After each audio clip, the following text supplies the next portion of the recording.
Billy Fighter, we started for you. We started in the chat. We were totally just sitting here. We've been chatting for the past 20 minutes. Mm-hmm. We wanted to do that. We did our baseball one, which no one's going to watch. I said, let's just do a nightcap. Which, by the way, the baseball one was awesome. Yeah, if you're into baseball, watch the baseball one. But Billy Fighter, we did this for you because we saw you were in the chat, and I was like, oh yeah, put this public. And guess what? We were talking Star Wars. What we do, man. What we do.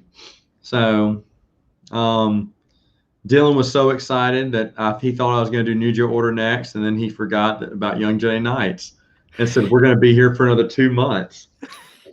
So, and then we start talking about New Joe Order. That's not a timeline that's messed up though. That's a very smooth timeline for the most part. And the timeline gets smoother as hello Cody, hello Michael. The timeline gets smoother the farther you go along with Star Wars. It just gets smoother. You'll watch Baseball Talk anytime. Thank you, Small Time. You, me, and Dylan are the only ones. We've just been wanting to talk. Okay, early this season, Dylan and I were talking about doing a podcast about baseball. And when we were doing the Final Four stuff on Star Wars Expanded Universe.com, I had asked Dylan at the very first one, I said, hey, Dylan, do you want to do something for baseball? He's like, yeah, sure. At that time, baseball was going to start. And we were thinking like a weekly little, 30-minute little update of what's been, the news for the week. How many Houston Astros have been hit by baseball? We're gonna have a hit count and stuff, and we're gonna have all this fun stuff. And then COVID hit, and we just kind of dropped it. And I don't know. I mean, we did this one. We may do a few more here and there, but the thing is, just watch the review. Is it going to be a season? I'm happy. I'm happy it's coming back, but goodness gracious, only 60 days. Look at this. This is just when the Marlins win 15 out of their first 20 games and it basically clinched the NL East. We'll make sure to do a podcast on why. We'll do a video on why the Indians. When the Indians hit, goodness gracious. I'm not cutting my hair until I make it back to the office, but I'm regretting this decision. Look at that hair. It looks awful. So, hi, Rob. Hi, Michael. Hello. But anyway, so, hey, it's a nightcap. You can ask us anything. But, yeah, we were just talking, and the timeline just gets easier to plot out from New Joe Order on because comic books, Dark Horse, for the most part, took a back seat from here on out. There are a few things to talk about. Oh, you're going to, Mrs., you going to get on camera? Yeah. All right, hold on. Mrs. has a rule. She doesn't get on camera. Okay. That's okay. All right. I look like a 50s greaser. That's exactly right. You're not cutting your hair. Did you hear that? The missus says I'm not cutting my hair. Texas. Yeah. Anyway. Hold on. We got some comments. They should allow one random fan to go to Astros games and let him or her boo them for 9 innings. That's great. I'm going to show that comment. That is hilarious.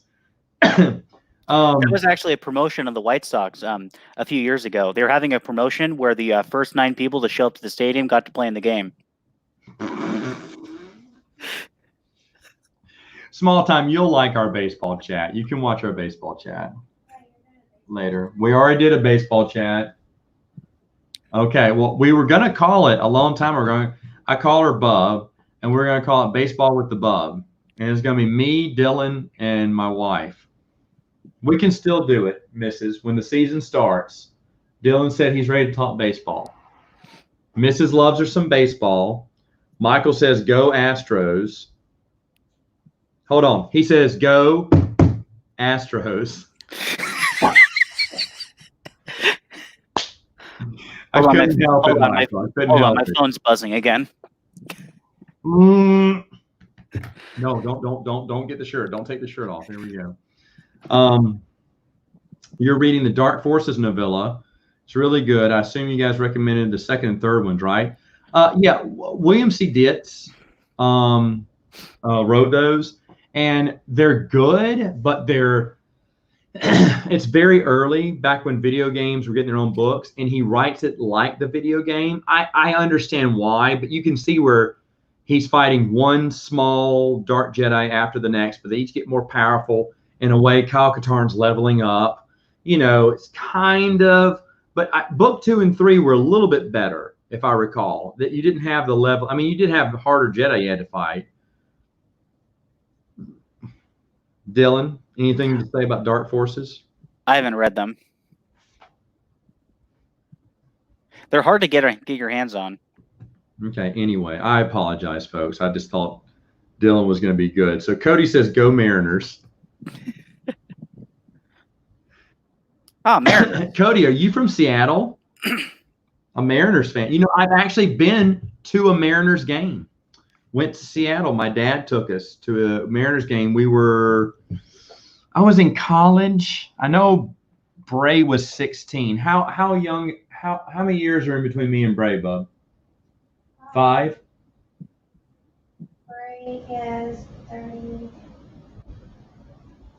I think there's 5 years between us. So I think I may have been, I'm 43. And there's about 4 or 5. So he was about 16, 15 when we went. And I remember a home run got hit at him, and he went like this, and it went right through his hands and him square in the nose, busted his nose, blood going everywhere. And then the ball rolled out into the stands, and this little kid caught it. And the Mariner staff was trying to give this kid all, you know, a Mariners T-shirt, a ball, just so Bray could get the ball, because he busted his nose open, and the kid refused to give up that ball. And I was ticked off. I was like, dude, you see this kid bleeding, you know, come on, give him the ball. And he wouldn't do it. So they gave my brother all the swag instead, which, you know, is not as nice as getting the ball that busted your nose up.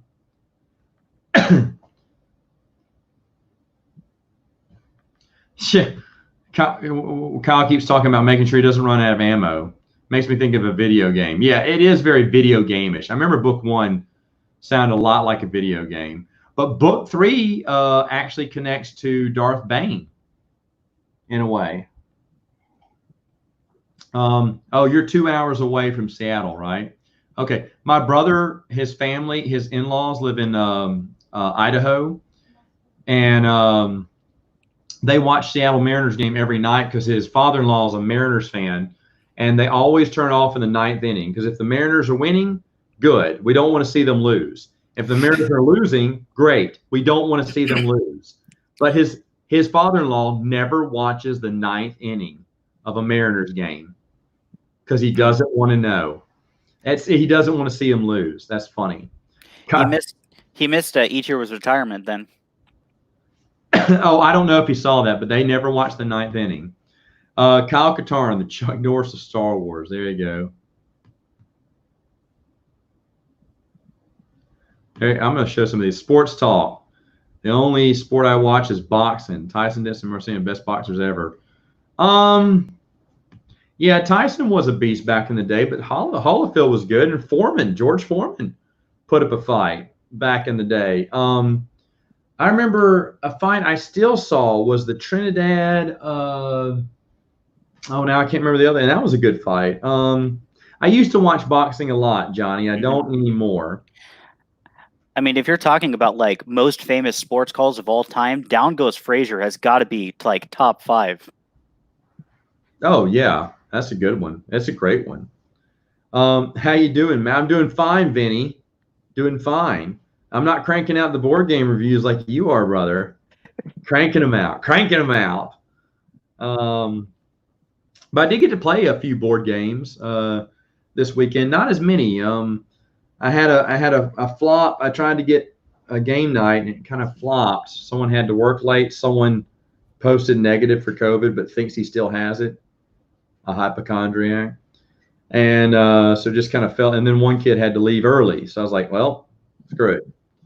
So didn't get to play as many games. But You know, let's see. What? Hold on. What do you pronounce? What?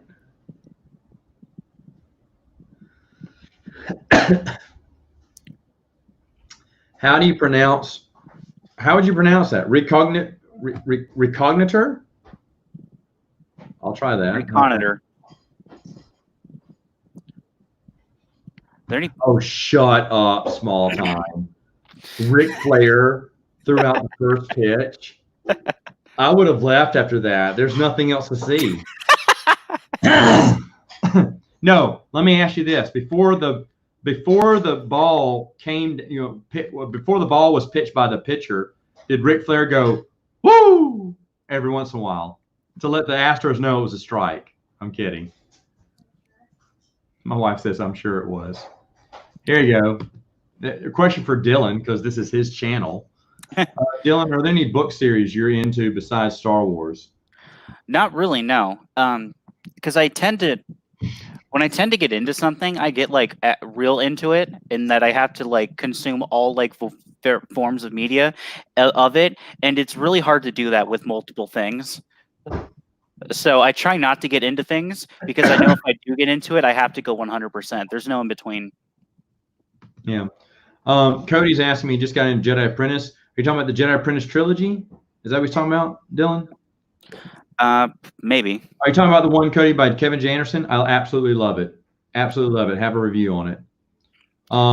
Or is he talking about Jude Watson's Jedi Apprentice series? I absolutely love that too. Absolutely love it too. Board game cranker. There you go. Talisman. I've never played it, but I know what you're talking about. Never played it. Ric Flair, Charlotte Flair's family, Yep. I actually met Mick Foley. He was at a there's like a swap meet that happens like twice a week or 3 times a week now, because they're open on Sundays now, pretty close to me. And Mick Foley was doing a signing, and I ran into him while he was going to the signing. I was like, "Hey, you're Mick Foley," and he was like, "Yeah." And we talked for like a little bit. Cool dude. That's awesome. That's awesome. You got to meet him. Okay, Young Jedi Knights, the Young Adult Jedi Academy. Is that what he means? Yavin Jedi Academy. Kevin J. Anderson. Okay, yeah, it's great. I love Kevin J. Anderson. I'm actually, Cody, I am reading the Schools of Dune trilogy. This is book 3 I just started, and it's fan-friggin-tastic. I love the Dune series by Kevin J. Anderson and Brian Herbert. They're definitely worth your time. If you're a Dune fan and you like the old Frank Herbert Dune, they finished his series with a 2-book series, and then they did a bunch of prequel books, which are mostly prequel books. They have some books that take place in between Dune, like 2 of them, Winds of Dune and Paul of Dune. I can't remember which one sucks. One is not good, either Winds of Dune or Paul of Dune. I can't remember which one off the top of my head right now, but I am going to reread it, and I'll let you know. But one of them just seems like it's like a story of, I think it's Winds of Dune. I think that's the waste of one, or maybe Paul. I can't remember. Whichever one came out later.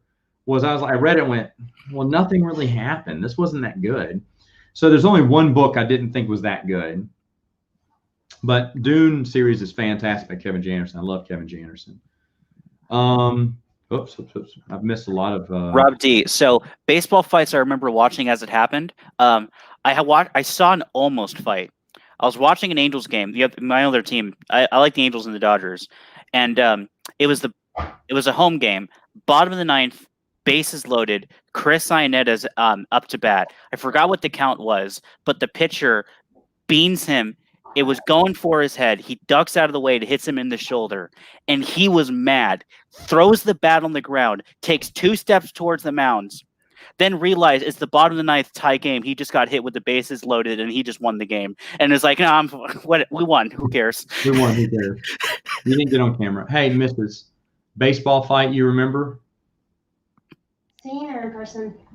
Did we see one in person? I don't know, but Nolan Ryan. Nolan Ryan.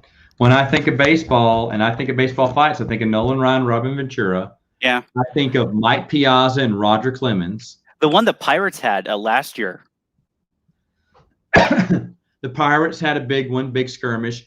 But I think of is it O'Dare for the Rangers when he when he outright clocked that Toronto Blue Jay. I can't remember who it was, but he just, I mean, you could see his whole face go, ooh, because I mean, he got a big punch in there. And I remember O'Dare eats free at a steakhouse in Dallas because of that punch. They offered him free steaks for life because they thought that was great, pushing that jerk around or hitting that punch in the jerk. That was a solid hit. Of course, the Nolan Ryan Robert Mature is a big one, and then for the Mets, obviously the Roger Clemens Mike Piazza rivalry, which was Mike Piazza broke his bat swinging on a pitch, and for some reason Roger Clemens got mad. He picked up the broken bat and threw it back at Mike Piazza like Mike Piazza meant to break his bat. It was the stupidest thing ever, but Roger Clemens is a punk. So what do you expect? Do I read any Canon books or just Legends? Only Legends. Am I still in need of a Jaina Solo? Yes. I thought I could get one for like regular price, and it didn't work out. But you could. I found a Revan figure. You know, I was able to find one. I was lucky enough to find one of those, and I looked for a Jaina's figure, but those things sold out quick. Yeah. Oh, wait, for good reason too. It's EU. Oh yeah, John, I feel you, man. It needs to end. I'll tell you this though, a few good things. Did you hear about all the testing facilities that were putting in fake positives just to run up their numbers? Yeah, there was a whole thing about that with it was a whole thing. Mm-hmm. But then the other thing, John, is they're testing a vaccine starting in August, and actually Monroe is getting a vaccine. We're getting it. They're going to test it on us first because we're a hot spot. So, but a few cities are getting tests on it, and if it works, they said it could roll out September, October. So there you go. I mean, I don't know. I'm not a scientist. I'm not a epidemiologist or whatever they are who solve pandemics, but hopefully this will all blow over. Yeah. I'll be honest, I haven't been watching much TV. I don't go binge watching stuff, but I have been binge reading. I have read all the history of Middle Earth, Unfinished Tales, Silmarillion.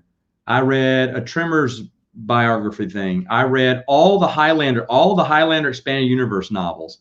I read all like 15 of them, plus the Highlander novel. What did I reread? I reread a lot of stuff this year.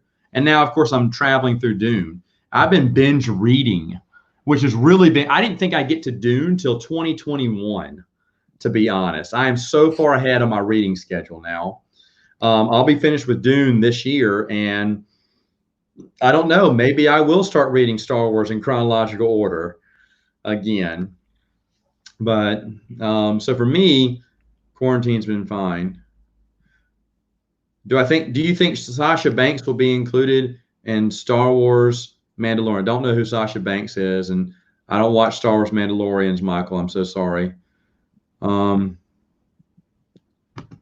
Wait, you just have a friend that used to go to the same gym as Mick Foley. Whoa, that's cool. Apparently he's really down to earth. Yeah, he was. Nice. I don't know this one. I don't know either. I'm sorry, Nico. Don't know that one.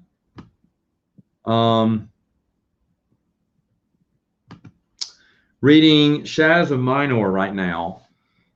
Okay. Tell me what you think, Quality, because I thought the book was okay because it connects to the Marvel universe. I mean, the old Marvel comic books, I thought was cool. But a lot of people didn't like that book. He's rubbing into the void. He thinks Into the Void is good. He may be the next contestant on More Civilized Age. He can defend Into the Void. I think Brian and Seth did an awful job defending iJedi. That book still sucks. I'm kidding. I love both those guys. So we may have Quality on to talk about Into the Void because he really does like it. I look like I'm in my late 20s. Thank you. Yeah, that's why I got cast for someone who's in their young 20s on stage play this year. But yeah, got my youthful appearance still. Good genes, I guess. My brother saw a picture of me. This is a few years ago, like 4 or 5 years ago. But he saw a picture of me in college, and he said he looked at me and went, "When was this taken?" I said, "That was taken in Virginia." He went, "When'd you go to Virginia, dude?" I went, "Back in college." He went, "Oh, this is you from college?" I was like, "Yeah." What? He said, "Dude, you haven't changed a bit." My brother's changed a lot. He looks older than me now. Crazy. It's crazy. I don't know what happened, but when people see us together, they think he's the older brother now, and he's the youngest brother. So, but also my hair's long, Vinny. So that's another reason gives me my youthful appearance. Yeah, When I agree. was say what? I was just reading ahead of Billy Fighter. 100% agree. New Republic era is perfect without iJedi. Oh, I'll tell you this. When I was in my early 30s, I had my was it early 30s or late 20s? Early 30s, I think. I had my hair long. I got pulled over by a cop because he thought I was playing hooky from high school. He said, "You go to Neville?" I was like, "What?" He went, "You're supposed to be in school right now?" I went, "Are you talking to me?" And he kind of paused. He went, uh, uh, yeah, you don't go to the high school here, do you?" I said, "No." I was like, "Do you think I'm a high school kid?" He goes, "Sorry about that." It was a cop, and he drives off. I was like, "Are you being serious? You thought I was in freaking high school?" He did. He stopped me because he thought I was, running away from school. I was walking around, and the school was in the neighborhood. He thought I was just a kid just trying to get out of school. I got carded for an R-rated movie when I was 28. Ticked me off. I was at my grandfather got carded at the grocery store one time when I was with him.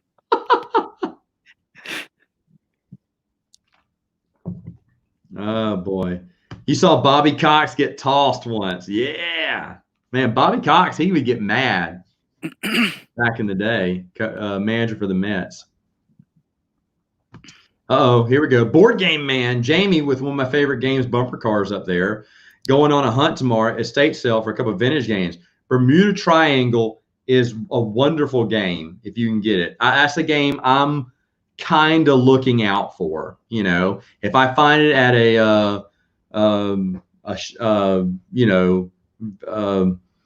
antique shop or something like that, or a flea market, I'm gonna pick it up. And Happiness. I think I know Happiness, the game. Dylan doesn't know Happiness, not even the game. Dylan, we played the new Twilight. I mean, the new Twilight. We played the new Project Elite. It's pretty awesome. You should have been with us. I'm kind of offended you didn't come, by the way. Your whole excuse of living several hundred miles away is just garbage. I mean, that's what it was. It was Jose Batista. You're right. Who O'Dare punched. You're right. That's who it was.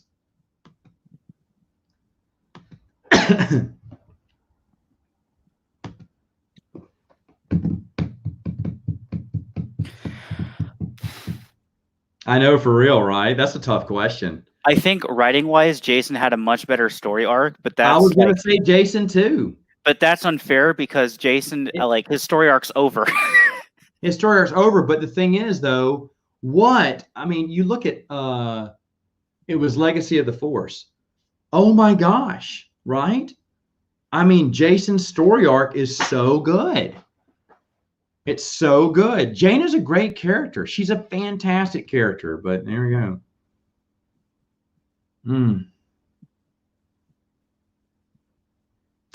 He's only read one book in the new canon that he liked. It was Ahsoka. Did you like the character? I don't like the character Ahsoka, so I would have hated that book if it would have come out in Legends. But that's nice. I've never heard anyone say that they liked that book. I've never heard anyone say they hated the book, but usually the books that I hear, people like Timothy Zahn's first Thrawn book. People like the book Lost Stars. And the third book that I hear people say they like was the book based off the video game Battle. Yeah, Twilight Company. Yeah, Bruce really liked that one. Those are the only three books Bruce has liked in the new canon. Oh yeah, here he is. Someone said Lost Stars and Lords of the Sith. You're the only one who, well, not the only one. You're one of the first ones I've heard who liked Lords of the Sith. There's a lot of people who didn't like Lords of the Sith, but I mean, if you liked it, that's great. That's fine. No problem with that. Oh, look at that! Remember that fight? I have words for Joe Kelly. I'm still mad at that. That's a great fight. I totally forgot about that one, but I remember watching that one. I'm not mad at that fight. I'm mad at the fact that Joe Kelly in the 2013 game one of the 2013 NLCS hits Hanley Ramirez, the hottest hitter on the Dodgers, right in the ribs. He makes one more at bat that whole series. We lose in 6. Then next season, first time we play the Cardinals, Joe Kelly's up to bat again. And what does he do? He hits Hanley Ramirez again. Kershaw comes out in the next half inning, hits Matt Carpenter, I think it was, and then the refs start issuing warnings. Then later in the game, 7th, 8th inning, one of their relief pitchers also hits Hanley Ramirez. And you know who doesn't get thrown out of the game after the warnings are issued? That relief pitcher. No one got what was the point of the warnings? Crack me up. Hey, John, I haven't spoken to you in a very long time, brother. Thank you for being on here. It's good to hear from you. I remember John, if this is the John I'm thinking about, he told me a story one time. He woke up one morning and said, man, it feels warm today. Yeah, it was 0 degrees instead of negative something. That felt like warm to him. I was like, oh my gosh. Here you go. Here's what Board Game Man says. Look, I appreciate the enthusiasm. I love the Dodgers as well. But I've been watching Clayton Kershaw since 2008. The man cannot pitch in the playoffs. I'm sorry. We're going to get to the playoffs, then we're going to throw him out there at a time we shouldn't, and he's going to squander it, and we're going to lose the series. That's just what's going to happen. As long as he's on the team, that's what's going to happen. Billy Fighter likes Shadows of Minor. Have you read Shadows of Minor, Dylan? You're going to kick me again. I have not. All right. I just need the quiet right now. I'm sorry, folks. I thought Dylan liked Star Wars. I was totally bamboozled by him. Okay. Been working on an Arden Lynn fanfic. Trying to make it EU compliant. That's cool. Arden Lynn, man. You know, Master of the Star. What was the video game? Masters of the Terrace Key. That fight game. Yeah, Terrace Kazi. Yeah. Terrace, whatever. Yeah, that was one of the few Star Wars video games I used to play. I enjoyed it, and I was shocked that she had her own backstory. I mean, I shouldn't have been because it's Star Wars, but she had her own backstory and everything. That was really cool. I agree, Billy Fighter. I agree. Dylan, do you agree? Yep. Dylan, where were you? I don't know. I didn't need any help. I mean, Ryan was already scared to talk to me about iJedi because he knew it'd be wrong. He won't see this. What's your favorite Star Wars comic art? This one's easy for me. Comic arc. Easy. Oh yeah. It's got to be Tales of the Jedi. There it is. It's got to be. It has to be. When you talk about art. I was like, oh, there's some, because I'm thinking like, oh no, those are all like good. Like Purge is a good one shot. I don't know if you could consider Jabeam an arc. Is kind of like just like. Well, Jabeam is a good story. Also, you look at Baron Sutter Fail, the making of Baron Sutter Fail, one of the best kind of single shot comic books ever, and Twin Engines of Destruction, I think is fantastic. But it's got to be Tales of the Jedi. It's just as an overall arc. It tells a great story. There is not a single, I mean, the first 5 issues is kind of a, primer, but other than that, there's not a wasted issue in Tales of the Jedi. Mm-hmm. And even when Redemption came out years later, I was totally against it. Coming in. I mean, I should do a top 5, books and comic books I was completely wrong about. because Redemption is going to hit that list. Because I remember saying, I was like, don't do it. Tales of the Jedi is perfect. Do not do another story. And then they came out with it, and I remember I read it, and I called Bruce up and went, this is even a better ending than the last story arc. I can't believe they did this. I can't believe they made it even better. It's like adding on an extra, you think about the perfect movie. Oh, we're going to add in a new ending. No, don't do that. But they did, and it was perfect because the ending, how it ended beforehand, it still would have been one of my favorite arcs.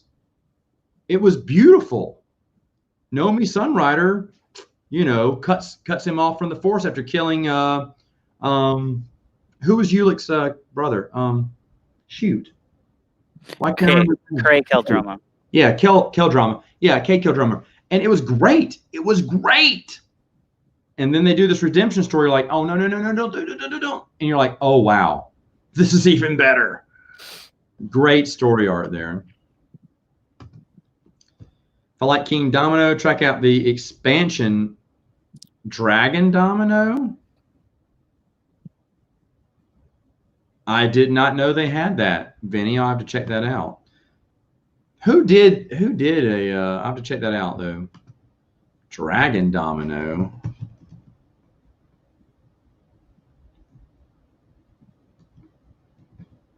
But anyway, okay, so This has just become a Q&A. oh. Let's see. If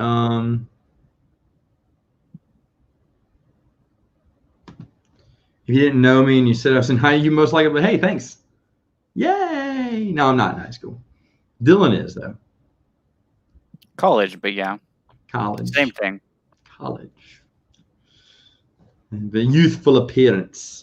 Youthful appearance. Scott Johnson, I like Anakin Solo too, but that wasn't asked of us. Philly Fighter. Aftermath was a pile of trash, I heard. I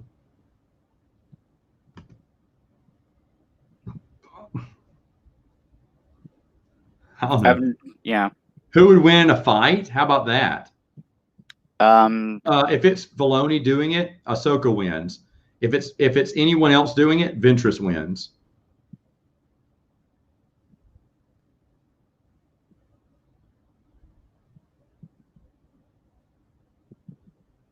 Oh, you were forced to work after your manager gave. It was nice to give you a full meal. You work at the place the missus loves, Crackle Barrel, right? My wife would probably work for free meals at Crackle Barrel. She loves her some Crackle Barrel. Let me tell you. Oh, and a gift card at the store because she likes to shop at Crackle Barrel too. She gets upset. I think I told you this last time. She gets upset if they seat us too early because she didn't get a chance to look in the store. So we have to wait and look in the store afterwards. She loves her some Cracker Barrel. All right, here we go. I've read the first half of Adventures in the Wild Space book series from the new canon. Surprisingly good. Have you? You don't read new canon, do you, Dylan? No. Good for you. I just hear what Jeremy and the Geeks Addict say about it. Who? Geeks Addict. Who? Matthew. I've never heard of him. Oh. Here you go. I'll tell you what. Who would win between Emperor Palpatine and Ahsoka? Come on. Yeah. What kind of question is that? He is the Senate. Oh, look at this. This is interesting. I need to reread the Thrawn trilogy. He uses the word sardonic. Sardonic, yeah. Sardonically. No idea one made it past 300. Really, he overuses that word. It's real bad. I've said this before in other podcasts, but like if you haven't reread the Thrawn trilogy, reread it. Not so that you can be like, oh, this is so great, but reread it because man, does it not age well. Yeah. And it's not that it doesn't age it's not that it doesn't age well in like that it's with the times, but it's more of like if you haven't read a Star Wars book before, it's perfect. It's great. If you've read other Star Wars books before, man, does it show its age? Is it very rudimentary? This is a great question because to me, there's only 6 movies, and yes, it is going to be one of the prequels because of my age. I love the original trilogy, but I may surprise people. I may say the Phantom Menace. I think it's slow until the end. Of the Star Wars movies I've seen, TCW. The Clone Wars. Yeah. Yeah. Oh! I forgot Filoni's Clone Wars. There you go. That was the movie that came out. That would be the worst. I remember I watched that with my wife. I looked at her and went, "That sucked." I said, "That was awful. I'm embarrassed for Star Wars." So that would probably be it, unless you're talking about he's probably talking about the episodic series, but so I'll say episode 1.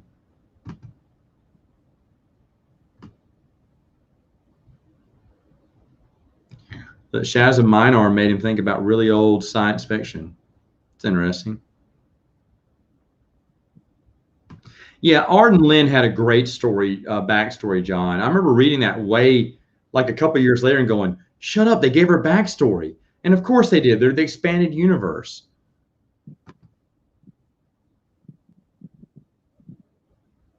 You like Ahsoka?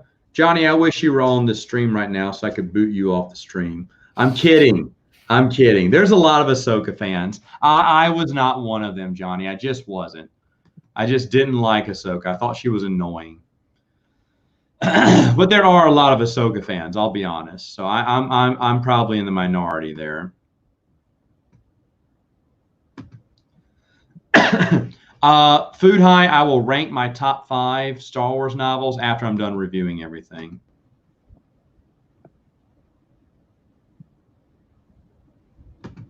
He said The Defense of Camino as a comic story arc. I've not read that one. It's good. I mean, it could be. I mean, Rob, that could be a good one too. I think New Republic came out with a lot of good books back in the day. I think Clone Wars was better in comic books than it was in novels, in my opinion. If Legends continues, you resurrect and tells the Jedi comic books with a prequel, telling the story of the Second Great Schism and others.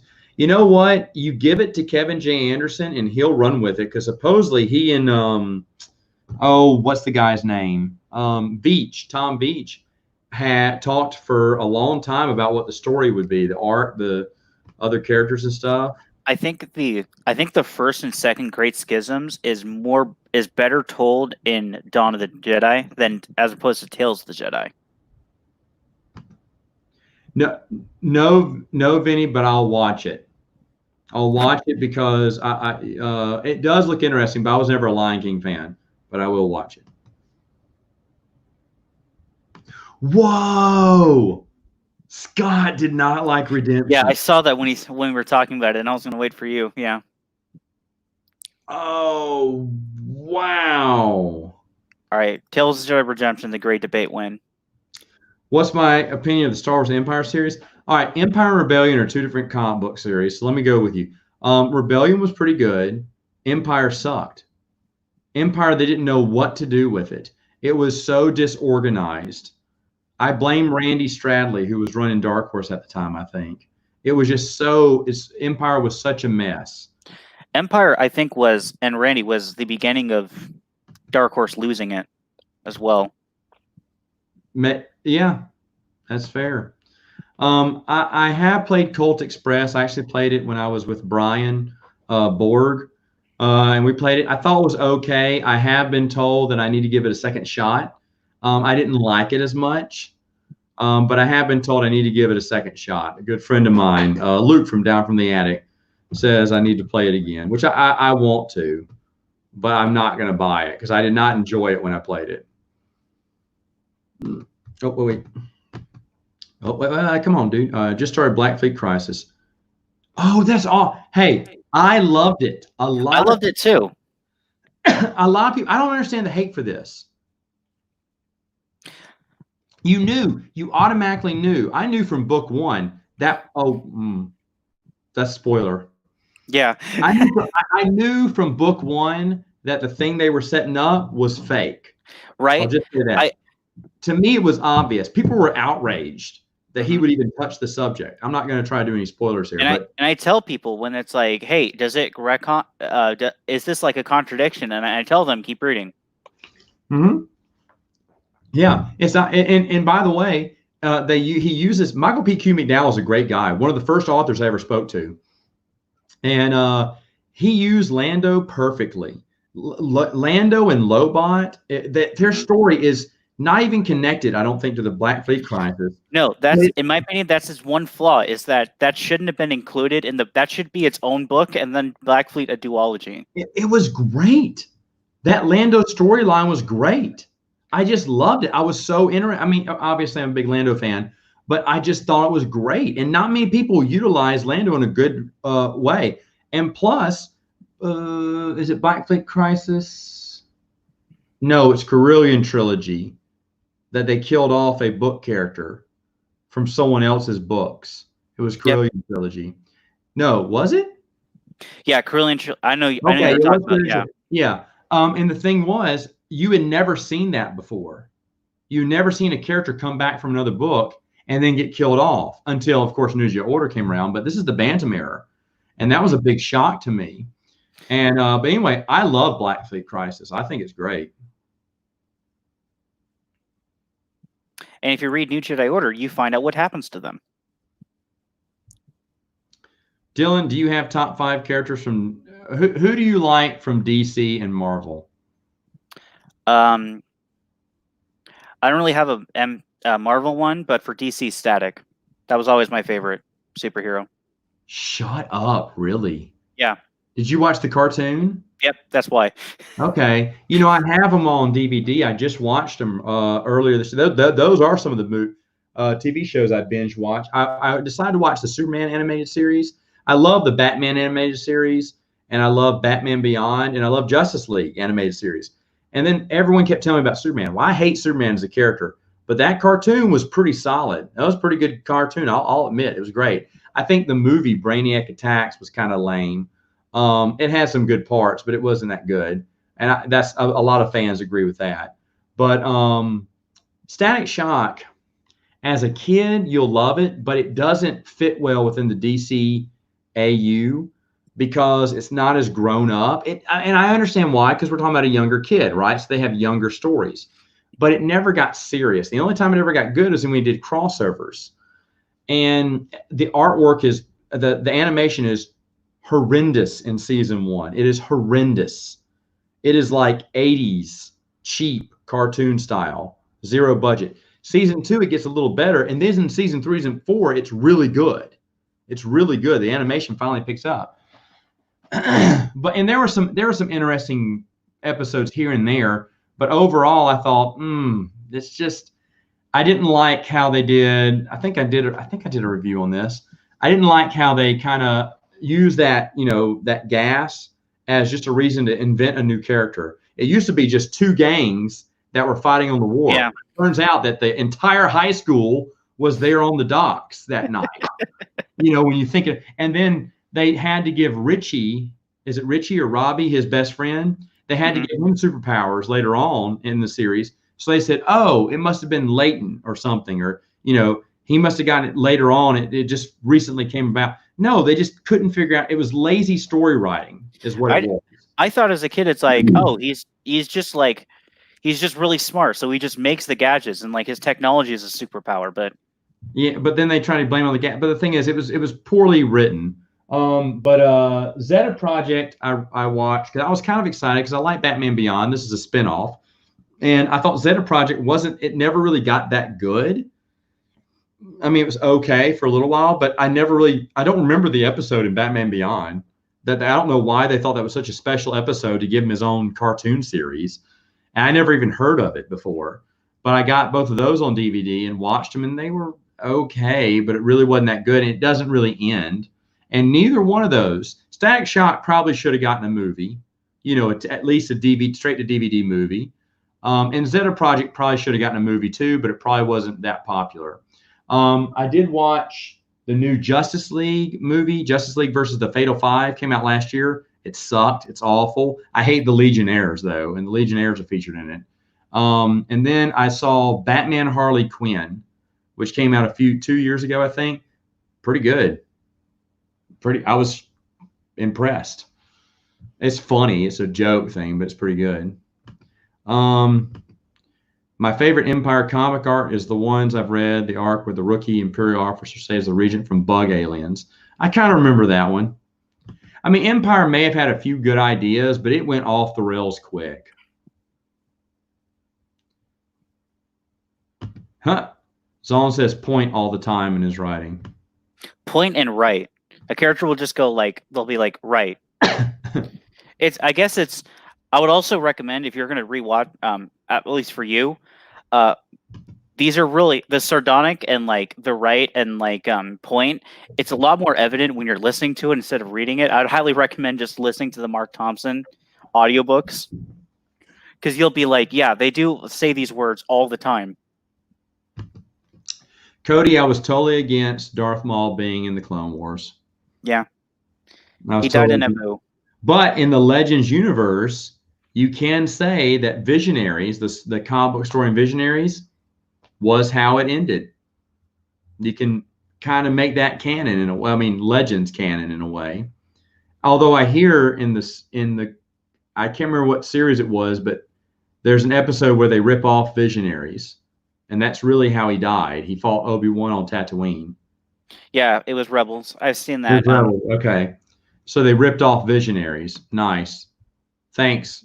Well, his inclusion into Filoni, TCW please was tell us how awesome you are. His inclusion into TCW was already a rip-off of Visionaries. It was. And you know what? In the behind-the-scenes DVD, George Lucas's daughter says that, and Filoni's like, she's like, well, you know where he got that idea, right? And he goes, no. And she's like, we got it from the comic book, remember? He's like, and just sitting there. I don't know. Filoni's a doofus.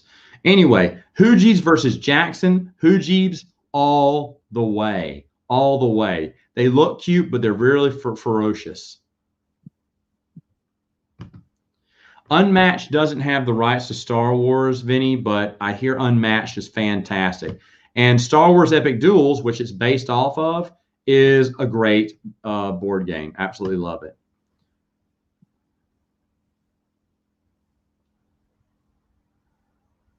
Yeah, it just starts off too slow for me. You like Ahsoka when she's used well? I never saw that. Yeah, no. What about the time where they ripped off the Melinda Dan story from Jude Watson, but just put Ahsoka in Anakin's place? I really like that. Oh, wait. I didn't. Sorry, I don't mean to bash TCW that much. Seeing me roast Filonius later. Thank you. There was one podcast I was on, and after it was over, I went off on Filoni, and supposedly it's one of the best speeches I ever gave, and the guy just totally regrets not turning his recorder off, because I kept just tearing into Filoni.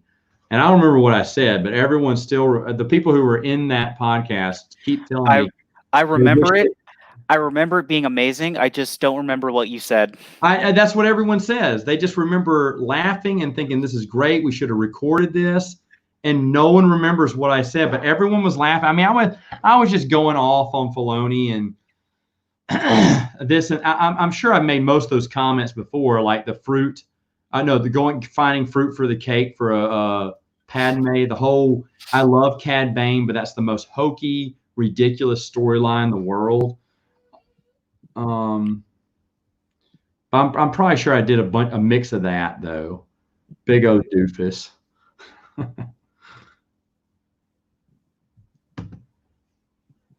Well, I do consider Ahsoka is part of the EU. I'm not a Clone Wars denier here. It was part of Legends and the EU. There's comic books with her in it and everything. She was part of the EU. I personally just didn't like her as a character. I didn't like reading expanded universe stories about Ahsoka either. I just was not into her character. That would be awesome, Vinny, if they did that for Unmatched. They did the Velociraptors expansion, which sold out everywhere. It was really big. Star Wars comics versus DC versus Marvel. Who makes the best comic books? Oh, that's unfair. I mean, I love a lot of the Star Wars comic books. And DC and Marvel have both done good ones, but I'm more of a DC fan than I am a Marvel fan. Yeah, Ahsoka's in a lot of the Clone Wars comic books. She's in Son of Dathomir. No, she's not in Son of Dathomir. No, she's not in that one. Look, we have another Ahsoka lover. Was in Blue Shadow Virus story arc. Well, you remember Lucas said she's going to die. She's going to die. And Filoni was like, or maybe she doesn't. Oh, in canon, she's probably still alive. Like in the sequel trilogy, she's probably still around somewhere. Probably. You did like the character Dina Shan, though. Shame the story was cut short and never continued. That's interesting. She was a decent character. You're right about that, John. Dina, have you read all the Empire comic books? Dylan? I've not. Okay. She was an interesting character. That's interesting. I've forgotten about her. I agree with that statement, John. What do you think happened to the Lost Tribe of the Sith between Fate and Legacy? I mean, they found that planet. They're on that hidden planet. I'm assuming they're on the planet with what's his face, hiding. Oh my gosh, why can't I think of his name right now? No, because that's not. This is kind of spoilers, but one of their in Crucible, they're still fighting the Lost Tribe. I think they got dealt with. I think Luke's order dealt with them. Did he? Well, they hadn't done it. But he knows they're out there. Yeah, the Lost Tribe of the Sith. So he's not talking about the one Darth Krayt's one Sith. He's talking about the Lost Tribe. John Jackson Miller's. Yeah, they know about them because they were fighting all about Fate of the Jedi. They just don't know what planet they're on. Right. But I think they dealt with it, and I think they found the planet and they dealt with the problem, and they're all gone. And maybe the one Sith had something to do with that. Oh, you're just assuming. Yeah, I'm just assuming. Gotcha. Well, because okay, this is spoilers, but in Crucible there is a character who is from the Lost Tribe that says that they met with the one Sith, and the one Sith rejected them. One of my little girls is crying. Keep talking. And the one Sith rejected them because they're not one Sith. So the one Sith doesn't like the Lost Tribe. So I don't think they all assimilated into the one Sith. I think they got dealt with either by one or the other factions, possibly both, of the one Sith and Luke's order, and that they're just not an entity anymore.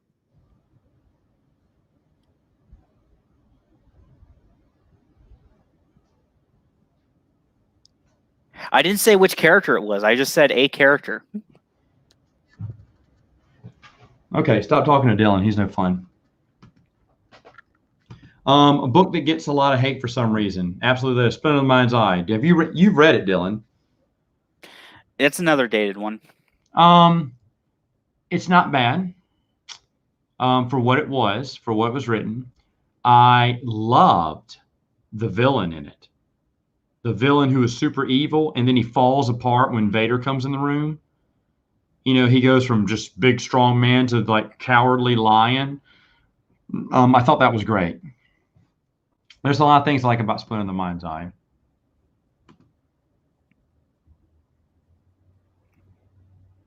Legacy of the Force, it's good. Can't wait to review it. It's a good one. That's good to hear. It's good to hear Mace Windu's still alive.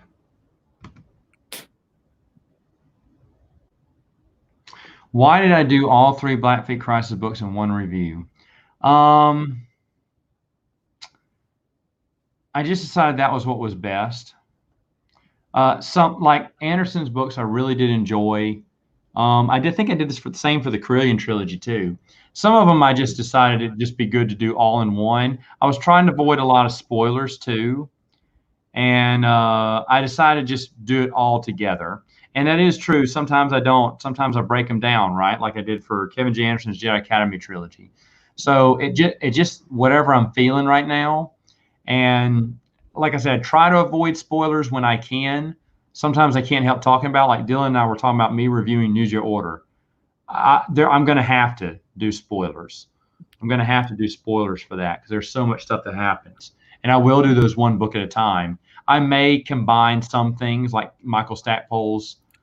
Did he write Yeah, he wrote like the Dark two. Tide duology, the Agents of Chaos duology by Lucino, the Edge of Victory by Keyes. There's a good chance I'll combine all those. But Michael, it's just whenever I write them out, I just feel like maybe. Now, to be honest, I could have done a deep dive in Black Fleet Crisis. I think Black Fleet Crisis is fantastic, but I just didn't feel like it.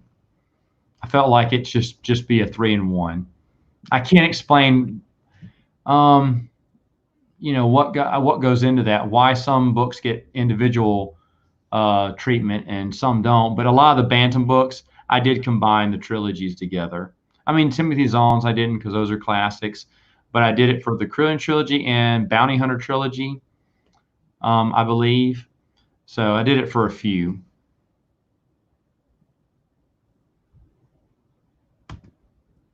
I watched your review, so I now his mom isn't going to be found. Oh, you know. Okay. Sorry, I ruined that for you, but it's a great series. Look at that. Billy Fighter says a little boring. Middle book is such a drag. Happens a lot of it with EU trilogies. I didn't feel that way, but obviously a lot of people did. They didn't like it. Lando is still awesome. I love the dialogue in Black Fleet Crisis. I agree with you. Oh, can you get my charger for this? It's in my room.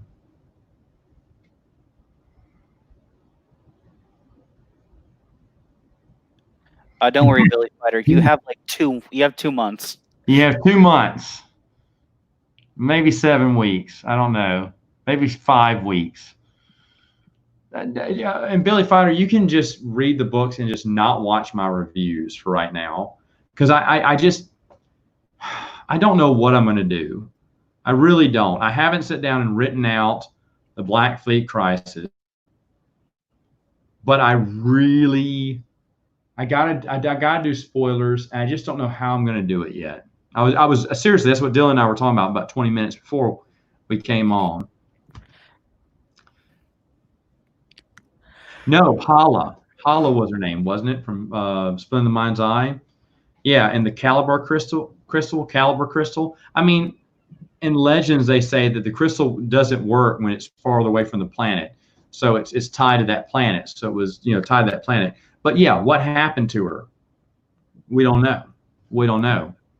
I had a fanfic where I kind of tied that in, but when I learned more about the Caliber crystal, I couldn't do it. What my story was going to be was that the Caliber crystal, the splinter in the mind's eye, turns out to be Sherelle's ring from the Ewok movies that gives her that special power where she can transform into a crow from the Ewok movies.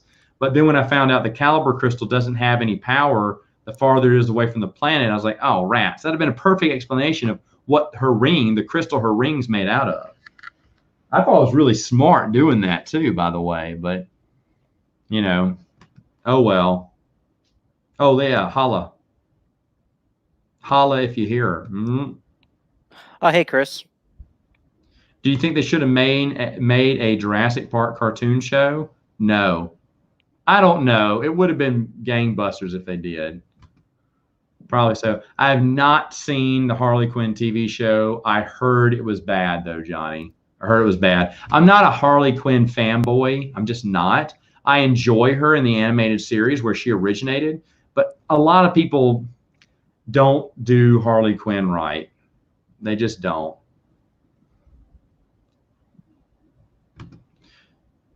I haven't seen it. A lot of people talk about it. Dylan, have you seen it?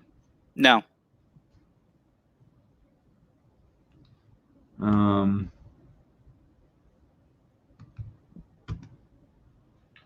Oh, Epic Duels is so much fun, Vinny. I love Epic Duels.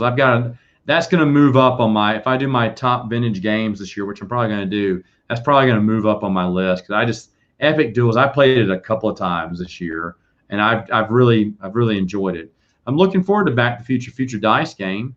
I got the board game. I heard it doesn't come out in the UK for a while, but the board game I got, the Back in Time. I love Back in Time. I think that's a great one. There you go. Filoni did make so many mistakes. I don't like Maul trying to be Palpatine. Maul is a warrior brawler, not a plotter. I agree with that. They changed Maul's character in the Clone Wars. And even Savage. It was, I mean, it's interesting that he has a brother, but do we need Maul to have a brother who's a big brawler too? I don't know.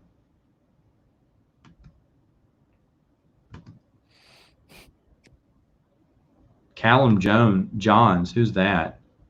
That Joker. I'm kidding. Yeah, she would have been better if she would have just died. But the thing is, I don't know. Ahsoka fans probably would have been upset with that. You like Ahsoka too? Yeah, I'm definitely in the minority. I am. I know there's a lot of Ahsoka fans. There's a lot of Ahsoka haters too, but there's more fans than haters. I agree with that. She's a Force ghost in Rise of Skywalker. Is she? I didn't know that. No, not a Force. I heard like they hear her voice through the Force. Oh.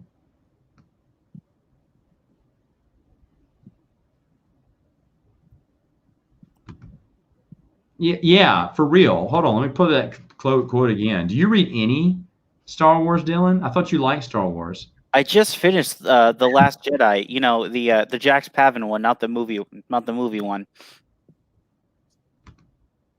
What did we say about Fate of the Jedi? That was a spoiler. I don't remember. I said that a character, I didn't specify which character, from the Lost Tribe. Here, I saved you from that spoiler again. You're welcome, Scott. It wasn't even I didn't say which one. As the EU goes, she just disappears toward the end of Clone Wars, and we don't get an official story what happened. Yeah, I'm pretty sure everyone was under the assumption that she would either die in Order 66 or that something would happen, and they didn't want to contradict anything, so they just didn't put her in anything after Order 66. I don't remember this. Star Wars Empire in the Shadows of Their Father's Ark. I'm sorry, I don't remember that one, Nako. Like I said, I just thought Empire was a mess, structurally speaking. But I don't remember that one, so I can't comment on that one. And Dylan doesn't read Star Wars, so he can't comment on that too.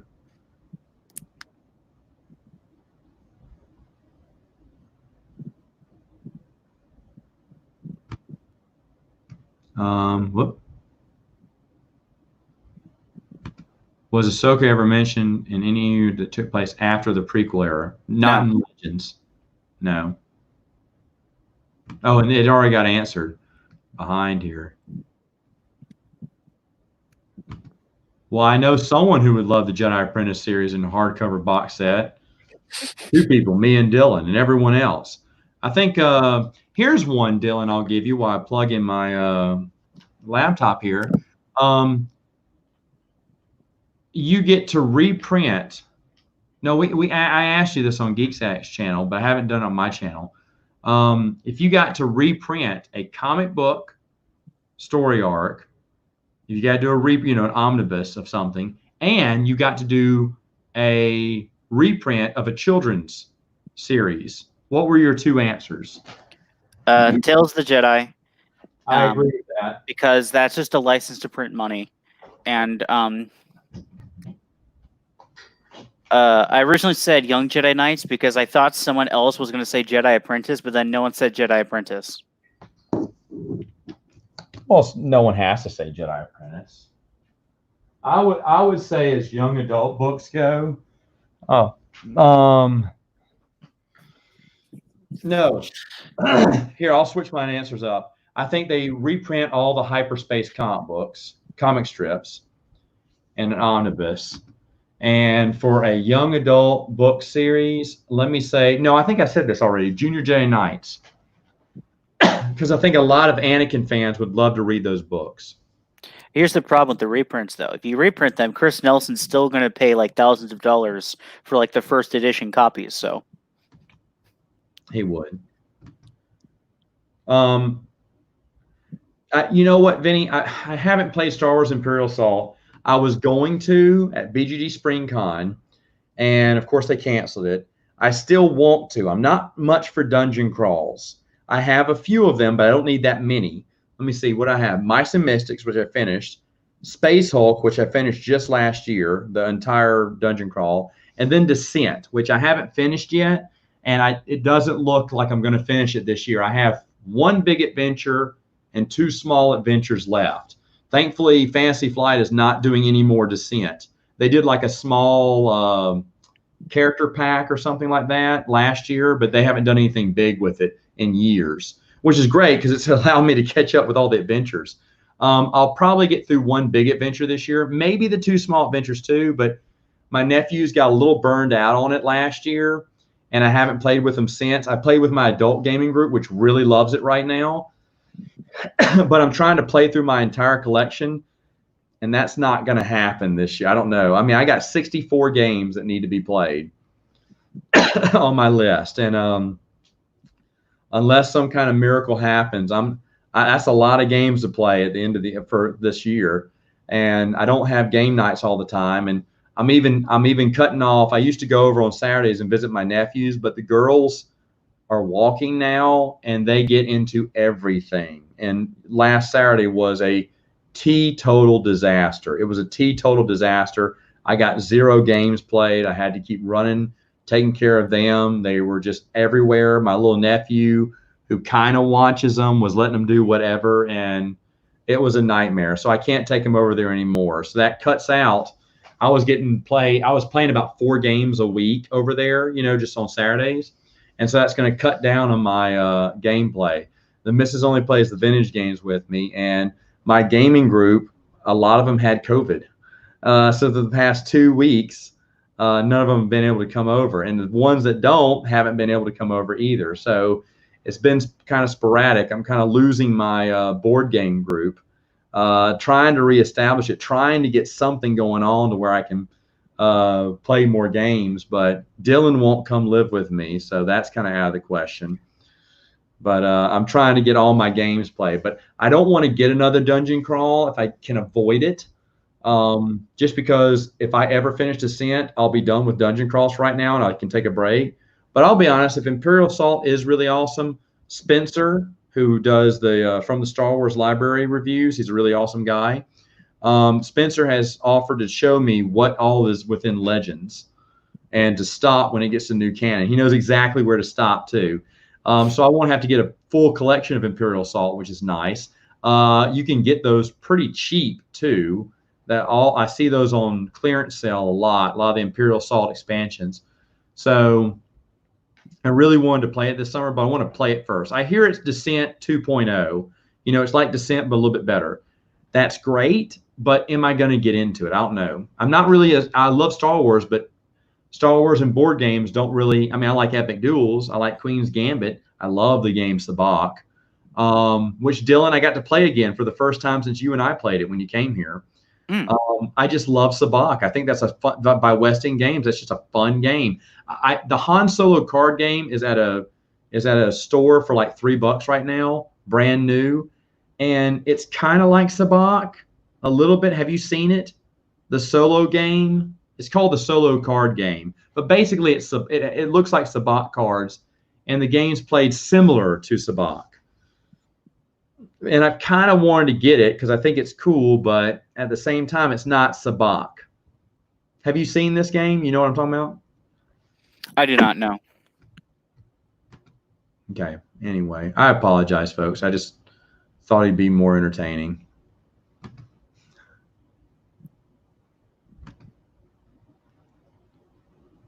Oh, man. Is Chris still on here? Chris, do you want to share it now? I would love that. Chris, actually, he was the one that showed me I gave him credit for it, too. Watch out for the Wookiee. Never knew about it, and it fits within the EU. It came out in 2011. So happy to have new EU. Chris is he's a deep diver, man. He's found a lot of great stuff like that. Yes, Chris is still here.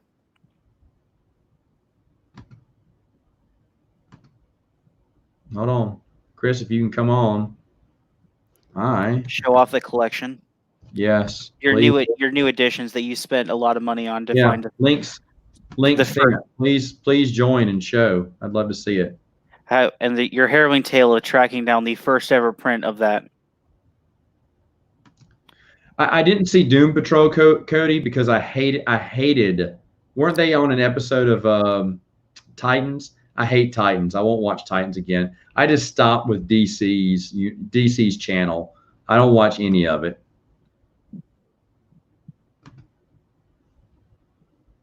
I'd watch that, Rob. I'll talk about my favorite EU thing, EU novel later when I do it. I have no idea who that is. Do you know any idea who that is? Mm. But here's the man, the myth, the legend. Look at him in all his glory.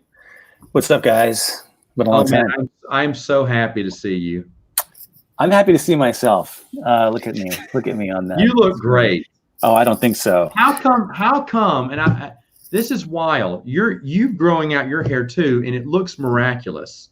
Honestly, honestly, you look like what's his name? Oh goodness, I lost his name. I see his face. Who's the guy with the cool hair? True Romance. Will Scarlet in Robin Hood. Hard Rain. Very Bad People. Oh my God. I don't know. Christian Slater. You get that Christian Slater hair, man. Interesting. Look, this is it's a mop. It's a living mop on my head. It's listen. As a awful. Los Angelino, I'll take any hair compliment possible. I wish I had your hair. Thank you. Anyway, so yeah. what have we found here? Well, a lot of good stuff. Some stuff not super obscure, although there is. Well, let's start with this. Okay. I don't know how many people know about this. I think Matt, you do. Dylan, you might. This is old school. I'll just set up it real quick. In the olden days, before all the reprints of the old comic strips, like the old school comic strips, right? Mm-hmm. Not the Marvel comics, but the comic strips, right? It was really hard to find that stuff before it was printed in the Epic collections now and some Dark Horse stuff, right? But in 1991, 92, there was this really beautiful hardcover slipcase collection of all that stuff. And they only made like 2,500 copies. And you can still find it, but it's super expensive. And Dylan, to your point about how much I'm willing to spend, the thing about me is I only buy this stuff if I can get it less than cover price, right? If people know, I'm so embarrassed that Dylan said that. Later, let me correct that.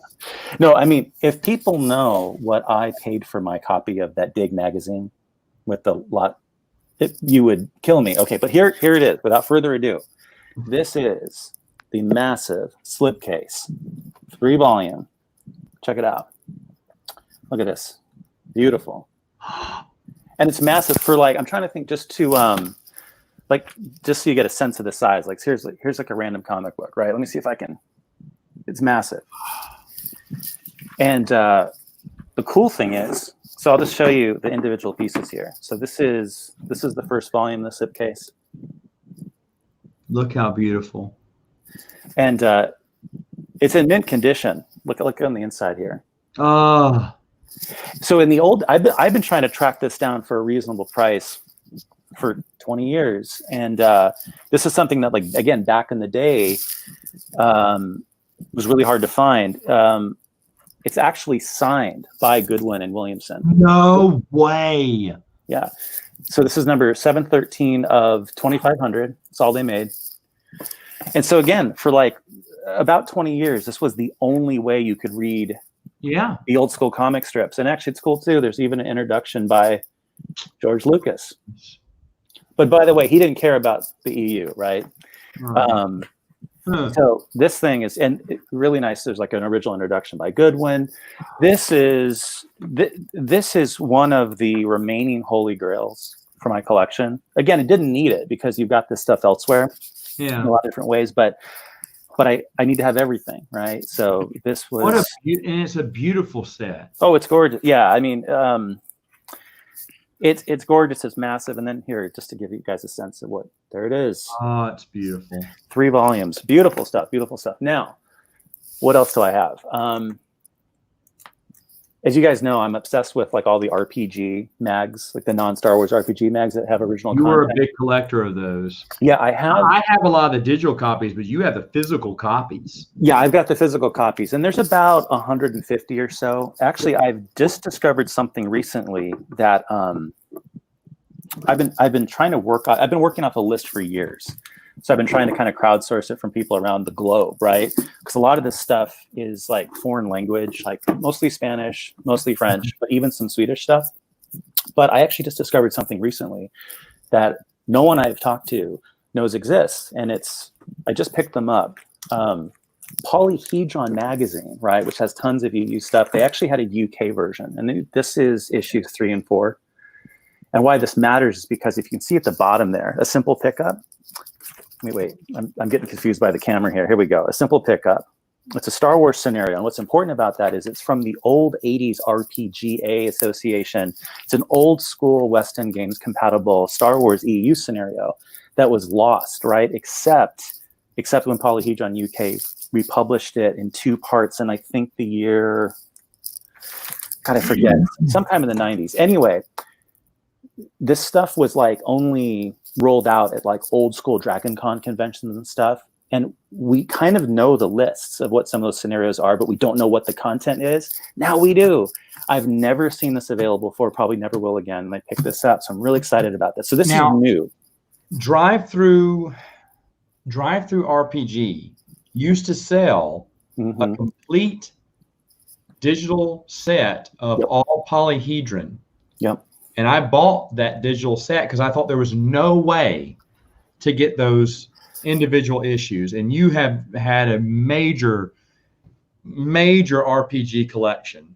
Yeah, I can show it at some point. Never get. Yeah, it's taken a long time tracking them down. And unfortunately, I lost a lot of them in that flood, but I've been getting them back. And actually, Eddie Vandenheiden from StarWarsTimeline.com, I'm friends with them. I've worked out a deal to actually, he's getting rid of his collection. And I'm getting the ones that I've been missing from him. So it's really nice of him to do that. I'm including one, by the way, that there is one thing that that I'm getting that I never had before from him, which I'm super excited about, which I've always wanted. It's one of the few things I don't have in print. I've got a digital version of it, but it's really obscure. It's a 1982 TV guide. It's actually called TV Times. That's what they call it in the UK. And it has a 1-page original EU comic in it. And it's about what Darth Vader thought after escaping the first Death Star explosion. It's legit. I mean, and yeah. So that's great. So that's another new thing that's coming. That's exciting. I don't have that. I know. Eddie's the only guy I know who's ever physically had it in his hand. Because how many people were saving that in the UK? What's that? You'll have to get me like a little digital copy of that. Yeah. Well, here's the cool thing. There's some websites that are devoted to sort of explaining the backstory behind it. And actually, it's digitally available. Oh, it is? Okay. Yeah. But I need it physically. There's a lot of other random stuff here. And then I think the coolest thing that I got. Oh, you know what? Real quick. I don't mean to monopolize this, but here's another fun thing. Yeah. This falls under the category of contestable quasi-canon within the Legends continuity. This is an old fanzine from the late 70s. This is Rocket's Blast Comet Collector. This is a legit, hardcore, well-published, I think like well-produced fanzine. This was really popular back in the day. This is like even before like the direct market for comics existed. It's really high quality stuff. And here you go. You've got some original Star Wars art. Oh. The entire issue is devoted to Star Wars. This is issue 139 for anyone interested. I mean, on every page, there's original art and illustrations. Really cool features too. So like, information about the movies at this point. Information at this point, the Marvel run was only up to issue 6, and there's some like really deep analysis in there about that. But what's really cool is there's a couple of original comic scenes, including an original take on the cantina scene. So right down here where my finger, that's old Ben cutting the dude in half. So it's a slight alternative take on what happens. But again, there's a sense in which this is quasi sort of canonical, right? It's an alternative version. And for the longest time, this was considered, again, for people with a slightly more sort of flexible view of what the continuity was, this was sort of part of it. And actually, I discovered this only because Rich Handley wrote an essay about all of the really obscure magazine contributions to the EU in the early days. Yeah. And so again, this is from like 77. And actually, what's really cool too is back then, what did it mean to have the whole collection? I mean, look at this stuff. I mean, like a 2-page splash, I mean, it's just beautiful stuff, right? And by the way, the editor of this magazine has the original art, which I'm considering picking up. Ooh. But there's a bibliography of everything known about Star Wars in 1977. Let me find it real quick. It's pretty funny. The article he's talking about, written by Rich Handley, was in Galaxy Far, Far Away by Sequart. Rich gave me an early copy draft to look over, and I was like, because that's when I found out about the Ewok Annual too. I went, how do I get this? And they snagged me a copy. So this is kind of fun, right? So in 1977, if you wanted to know everything about Star Wars at the time, here was the list. So it includes things, a lot of like film magazines, but then, like Pizzazz magazine, right? Pizzazz. Yeah. Oh, wow. Oh, my goodness. It's pretty cool. Pretty cool resource. And, you've seen my video, right? I did a video years ago on Pizzazz. I've got the whole set, including the very rare preview issue. So that's fun to check out. Here's the real score. Here's the really exciting thing.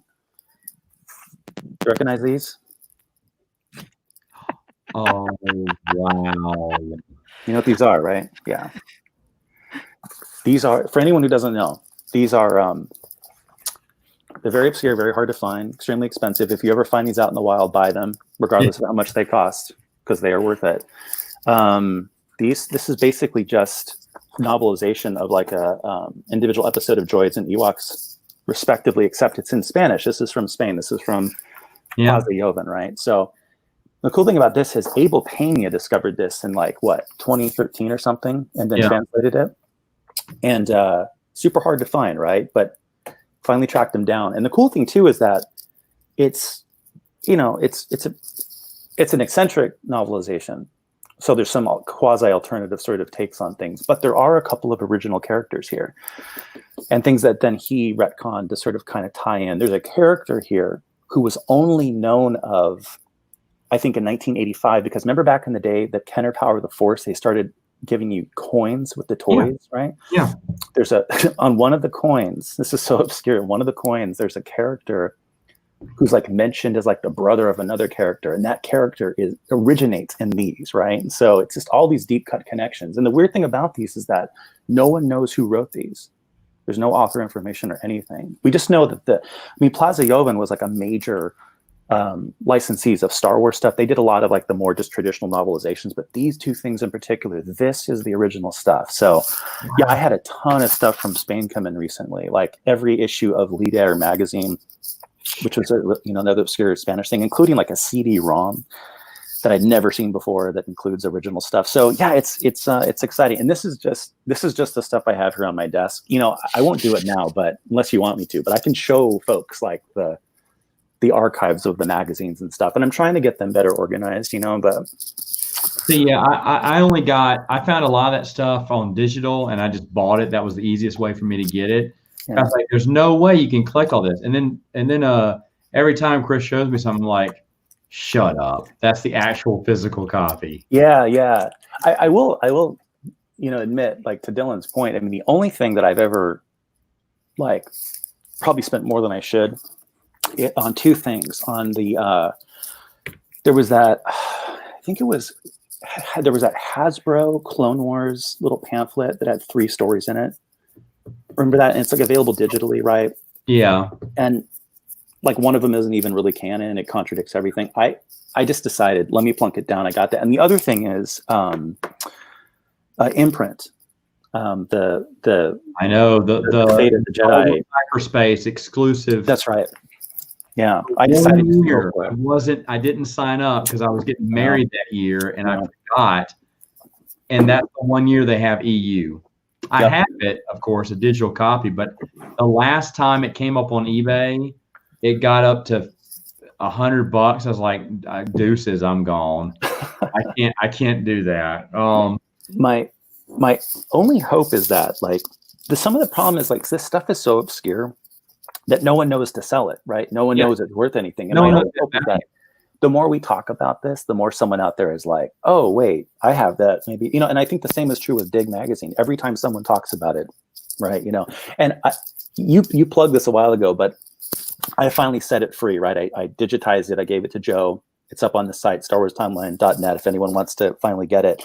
And I kind of hope in a way that's going to bring the price down because now it's available, right? Yeah. So hopefully, but at the same token, now that it's like potentially not as valuable, it's not worth it to someone to sell it, right? So I mean, it's a tricky. Well, there's still people that need the hard copies. I guess that's true. Yeah. There's a lot of Chris's and Matt's out there. Like when Chris told me about watch out for the Wookiee, I was like, sold. Oh yeah, I have it. Great, right? It's great. I kind of want to buy the toy too. How did you discover that one? Gee, I remember a long time ago when I was told about the Kenner book, the Imperial Troop Transport. Mm-hmm. I did a deep dive of all the toys by Hasbro, by Kenner, to see if anyone else had comic books or, and I found some of those comic books. I found some of those short stories. I found all that, but I missed one of the recent ones, which was 2011, that Legacy, I can't remember what it was called, Power of the Force children's toys. And I used to know a guy who got those for his kid back in the day. And I totally missed that. How did you find that? I don't remember at this point, except that what I do in my free time is I search, and I pretty much search the same things over and over. And I think every once in a while I like accidentally search the wrong thing, and I find a new article. I mean, it's just that simple. So I genuinely don't remember. It might have just been that someone somewhere wrote about it at some point, and I picked it up, and I just said, because I think I texted you, right? And I said, have you ever heard of this thing? This is really weird, right? Like, how is it that from 2011? Yeah, I remember this, right? So, yeah, 2011, even newer. And the thing is, I did a deep dive. I went through toys from everyone's thing and just tried to look at each one of the packaging to see if it had this and that. And I totally missed that series that had its own little book. It's not like it's the greatest thing, but I was happy to get it. I sent you a text when I got it, and I read it that day, and I was so excited.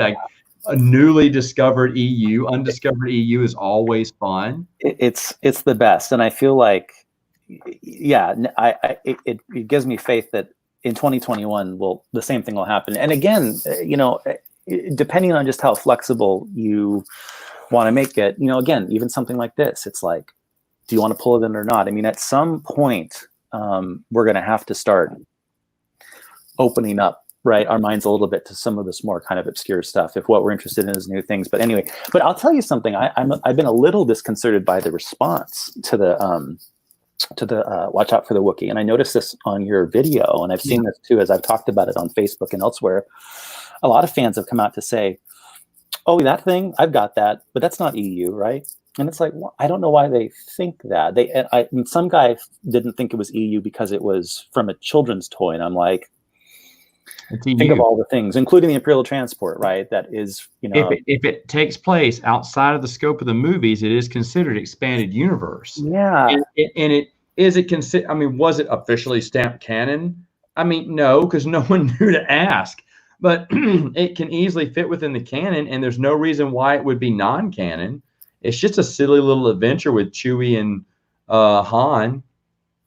Yeah. But and everyone looks like the toys from the series, which is fine. I don't mind that. Yeah. I was just excited to have it. So they were just upset because they wanted to hear me talk about Young Jedi Knights and not What's this delay, right? That's what the big one was. Like, come on, get to Young Jedi Knights. But I just hope that there aren't other things like that people are sitting on, thinking that like, oh yeah, well, this obscure magazine article or something, this isn't real, you know. And again, that's why I'm so nuts about promoting the RPG mags, because that's legit content out there that I think people are sitting on that they don't understand, you know. So, and there's very likely the case that there's things out there we don't know about. Again, no one has the complete list, precisely because we keep finding things, and it's up to us. Again, these polyhedron UKs, I never heard someone talk about that, right? And so if there's anyone out there is listening, if you have anything you think is new, tell the world, right? So at West End Games, it was really loosey-goosey with the rights, because there's a lot of other places that did West End Games Adventure. It was so popular back then tons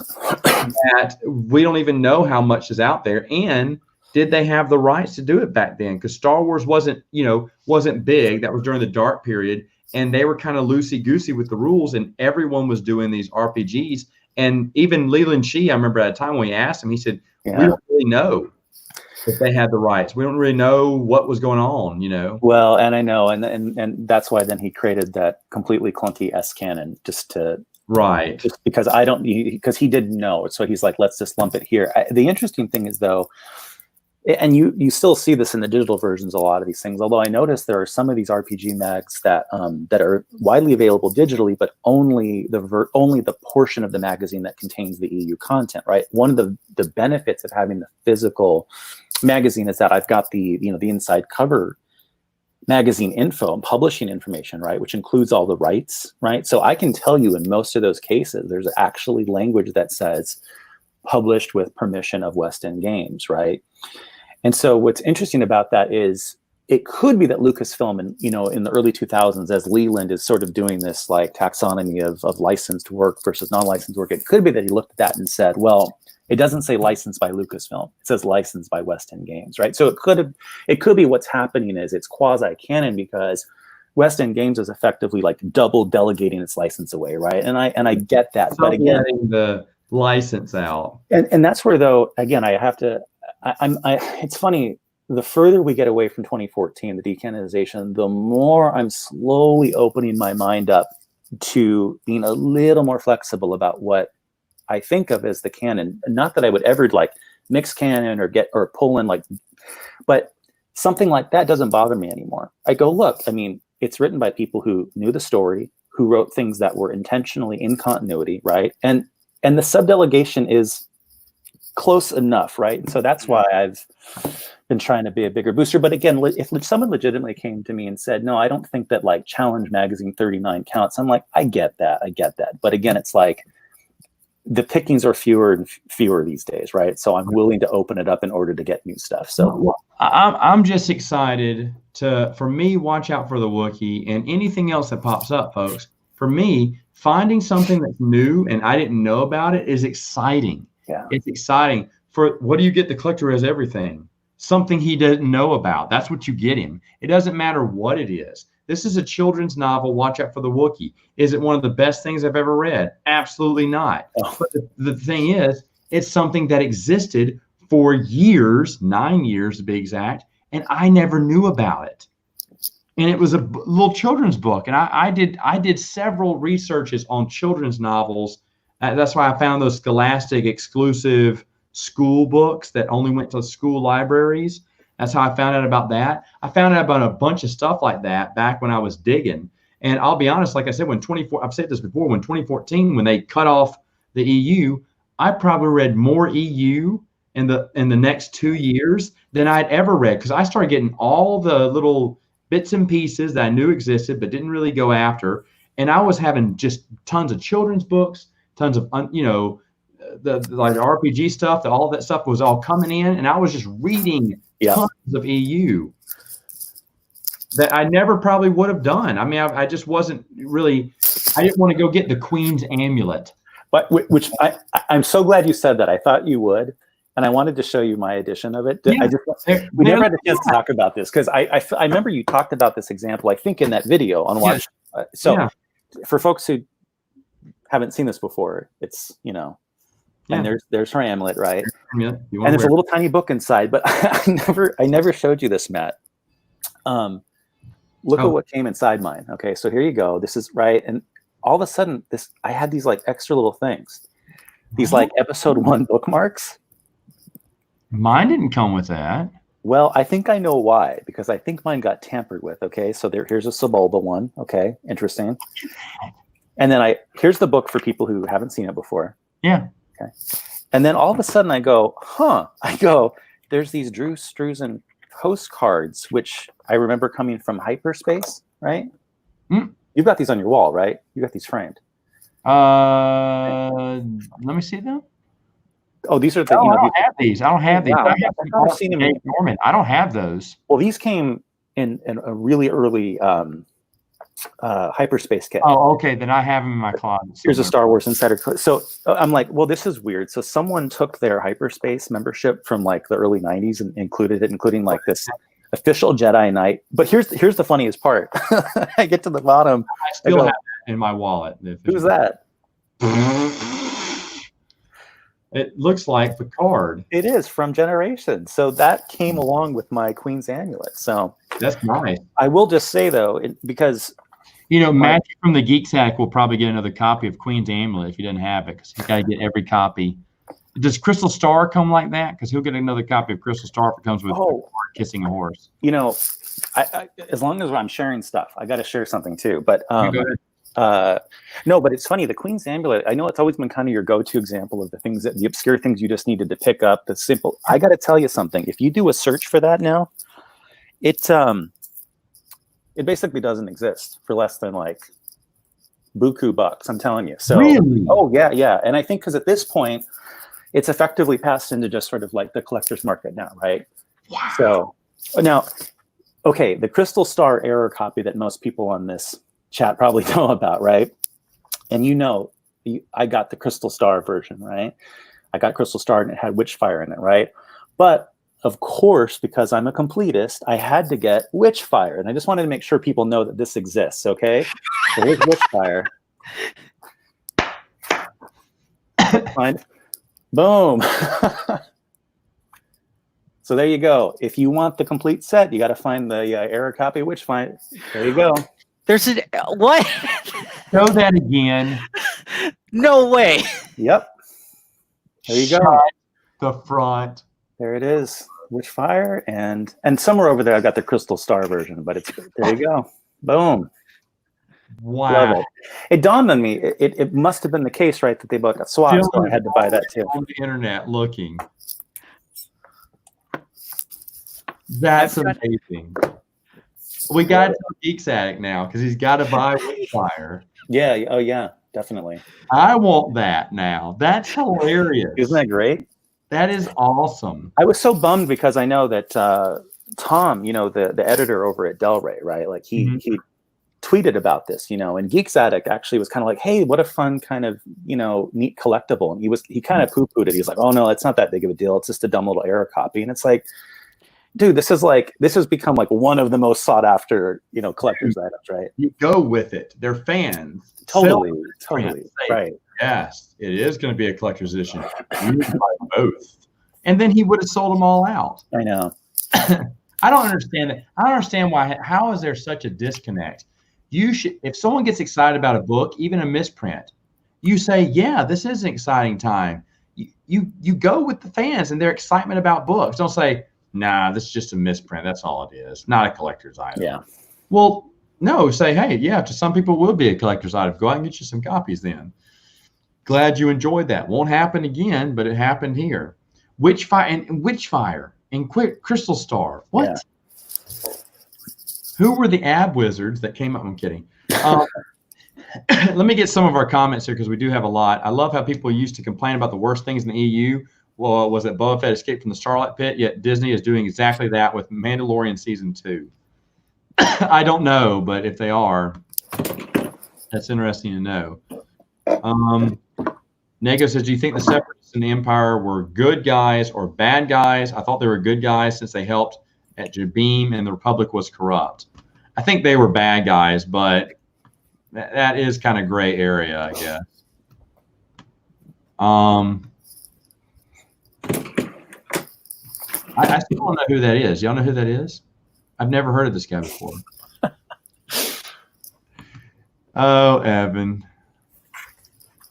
Junior J Knights needs a hardcover. That was from our Chris. We had a discussion. If you could get one comic book series reprinted in omnibus and one young adult series reprinted, what would be those? What would be the two?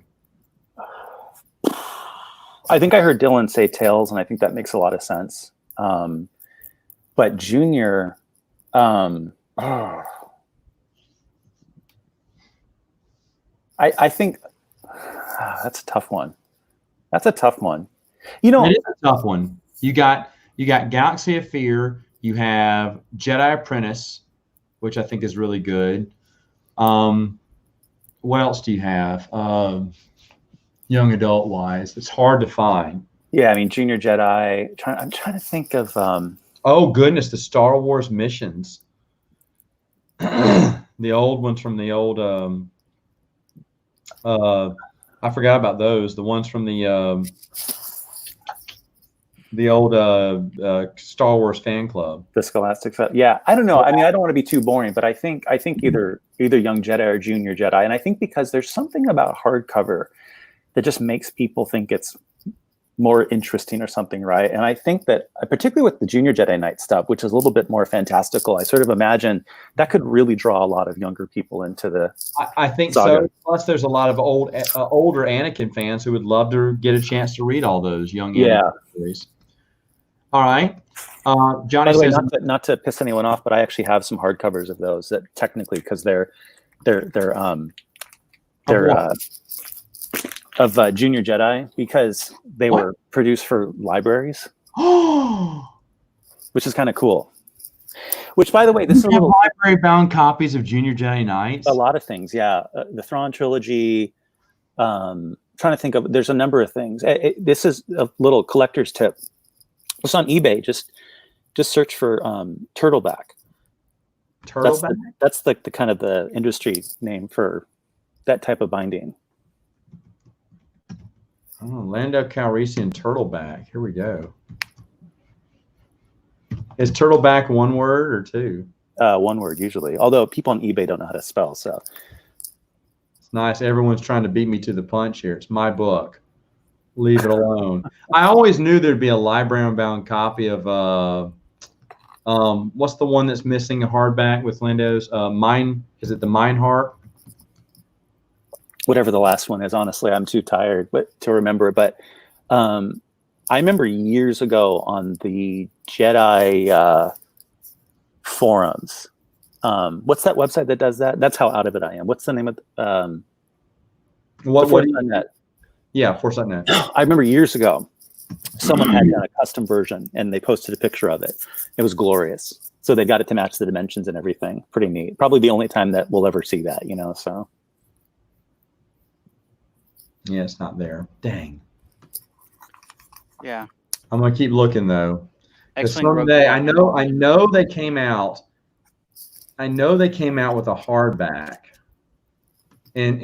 for libraries. My biggest regret about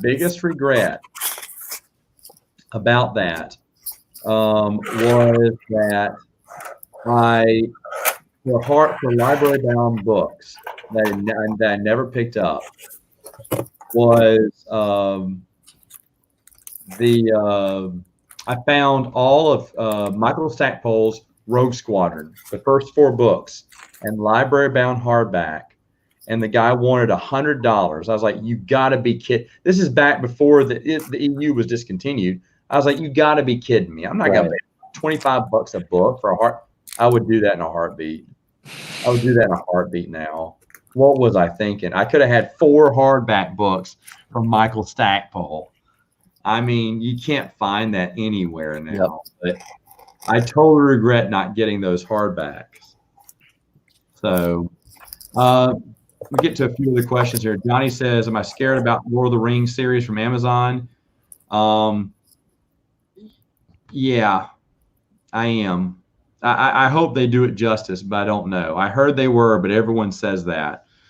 So, well, we're going to keep true to the content, but I don't know. Well, look at that. Look at that. just snagged Junior J Knights 1 through 6 for $40. I think that was a good deal. Man, hey Bernardo, how's it going? Sorry, I didn't get a chance to respond back to you, dude. I'm sorry, I've been busy. What are my thoughts on Peter Jackson's Hobbit and Lord of the Rings? I absolutely hated them. I love Lord of the Rings, but I hated those movies. There you go.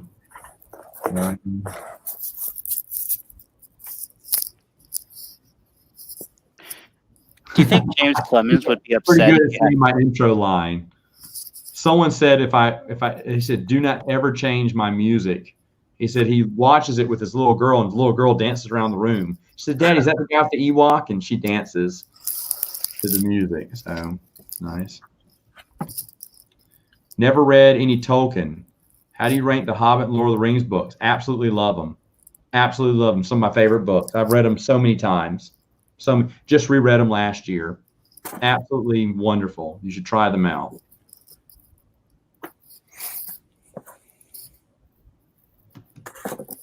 I still can't figure out who this is. So I think it's just someone's spam. I think this is a bot. So.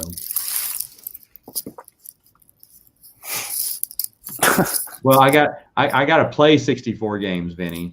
I don't know if I will. Here, Chris, here's a question for you that came up later. How are you? It's been so long. Yeah, I know. It's good to hear from Rob. Yeah, I'm tired. This is the first few minutes I've had free in 7 months. So I'm so happy you're here, by the way. I'm so happy you can join us. I still know this creeper's coming after you guys now. So Christian Slater here, yes. That's what he's got. Great. Dylan's getting canceled like crazy. Oh well, yeah, that was earlier. Okay, so there's a lot of wow for Chris and all this stuff. Do you think James Brolin / James Clemens would be upset if you went up to him with a copy of Crystal Star and tried to get him to sign it? It's like, no, but it's your book. Well, Bond and McIntyre ain't signing anything, so yeah. You say, hey, someone's got to sign this. Would you sign it? Can you sign it, Bond and McIntyre? Yeah. You get the two. It's like, can you sign your book with your name and Vonda's with Wanda's name?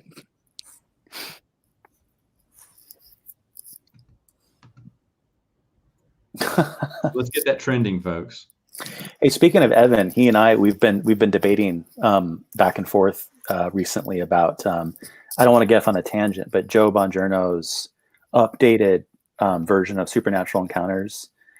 It's slowly in the process, and he's pulling more and more in, and it's going to be very Lucasfilm centric, right? So he's going to effectively canonize the Seventh Tower series and things like that, really, and Willow, and he's going to bring more of ET. And so in preparation for that, I dusted off my ET book collection, right? So so here's the novelization, right? And then here are the two different versions of the sequel. There's an official sequel, The Book of the Green Planet. Oh yeah, I remember that. This is the kids version, or the Scholastic weekly reader version. Here's a more adult updated version, 20th anniversary. Anyway, so I'm getting all prepped for that. And the thing is, I'm on the edge of considering going all in on Willow too. So of course there's more than that. There's more than the Chris Claremont stuff. Oh. Right? There's the 3-volume thing, which I don't dislike, but there's a video game. There's a source book for the video game. There's an RPG, and then a really rare source book for the RPG, which has a ton of additional lore. And then there's even a board game. So again, if you open up your mind to just a little bit more obscure stuff, then you got to go all in on Willow. So, Chris, when are you going to call Steve Sansweet and ask him if he's missing anything? I hope he needs to ask me. Yeah, I'm excited to see if Joe's book will come out this year or not, because I do hear there is a story about a man and an Ewok and his friend Ewok. I heard. There's also a story about there's a version of a guy with Christian Slater hair too. There is. I hope so. Yeah, I hope so. and his daughter. So I'm excited about that. If anyone knows, I think Joe kind of dropped that hint that I'm a parody of me will be in the book. I'd like a guest star appearance. That's great. It won't be me, but that's really nice. So I haven't gotten to read his full one here. Scott, that's awesome. Anthony Daniels signed limited hardcover of Droids. That's pretty good. I just got the Brazilian Thrawn trilogy. That's the only cool stuff I've got. That's cool. I bet it's got great covers, right? I haven't seen it in a while, but I bet it's stunning. Yeah, let me grab them. Still don't know who this guy is. He just keeps spamming. Maybe I should just block him. I don't know. It's kind of scaring me now.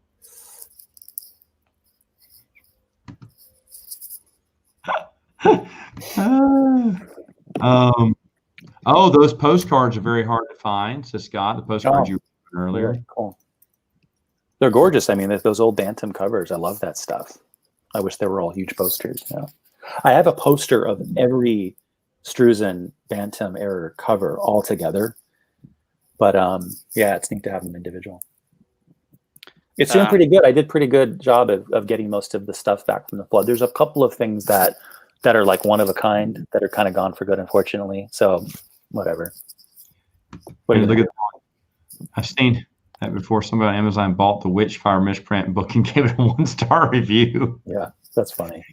That is funny. Well, it was Crystal Star. What do you have to show us, Dylan? The Brazilian covers. Oh, look at that. Wow, that's neat. Here we go. Unfortunately, I don't speak Portuguese. Last one in my family was my great grandmother, and then book 2. Wow. Oh, wow. And there is book 3. So funny story. I forget who pointed this out, but Gilad Pelion, right?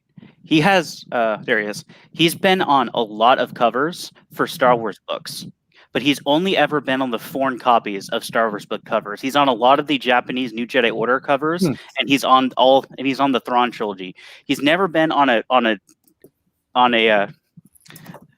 US or I guess English version of a cover, but he's been on a lot of the foreign ones. That's interesting. I love some of those Japanese covers. I used to look at those all the time, those alternate covers. I think they're beautiful. I put this back. Absolutely beautiful. Holocon Creeper Evans says, what about Rebel Force? Rebel Force, which it was just revealed, what was it, last year, that these were written by Jude Watson. Yep. Which explains how good they were. You know, I enjoyed Rebel Force. And yeah, I don't know how rare those are today, but it's been years since I've started looking into that. And again, Matt, when you mentioned Queen's Amulet on the Wookiee video, I go, let's see where the market's at for that. And I was shocked. And I've noticed recently that tons of these things that we took for granted, that again, a couple of years ago, you could just pick up for the asking, they're not even available anymore. Like, I was stunned to find that the old Star Wars Junior, which is that like 12-volume scholastic thing of Episode 1, it's like impossible to find for less than like an insane amount of money, and it's basically pointless, right? But like you've got to have it. So collectors got to have it, and if there's a collector out there, they'll do it. Who's your most favorite Sith Lord, Dylan? Crate. I knew that.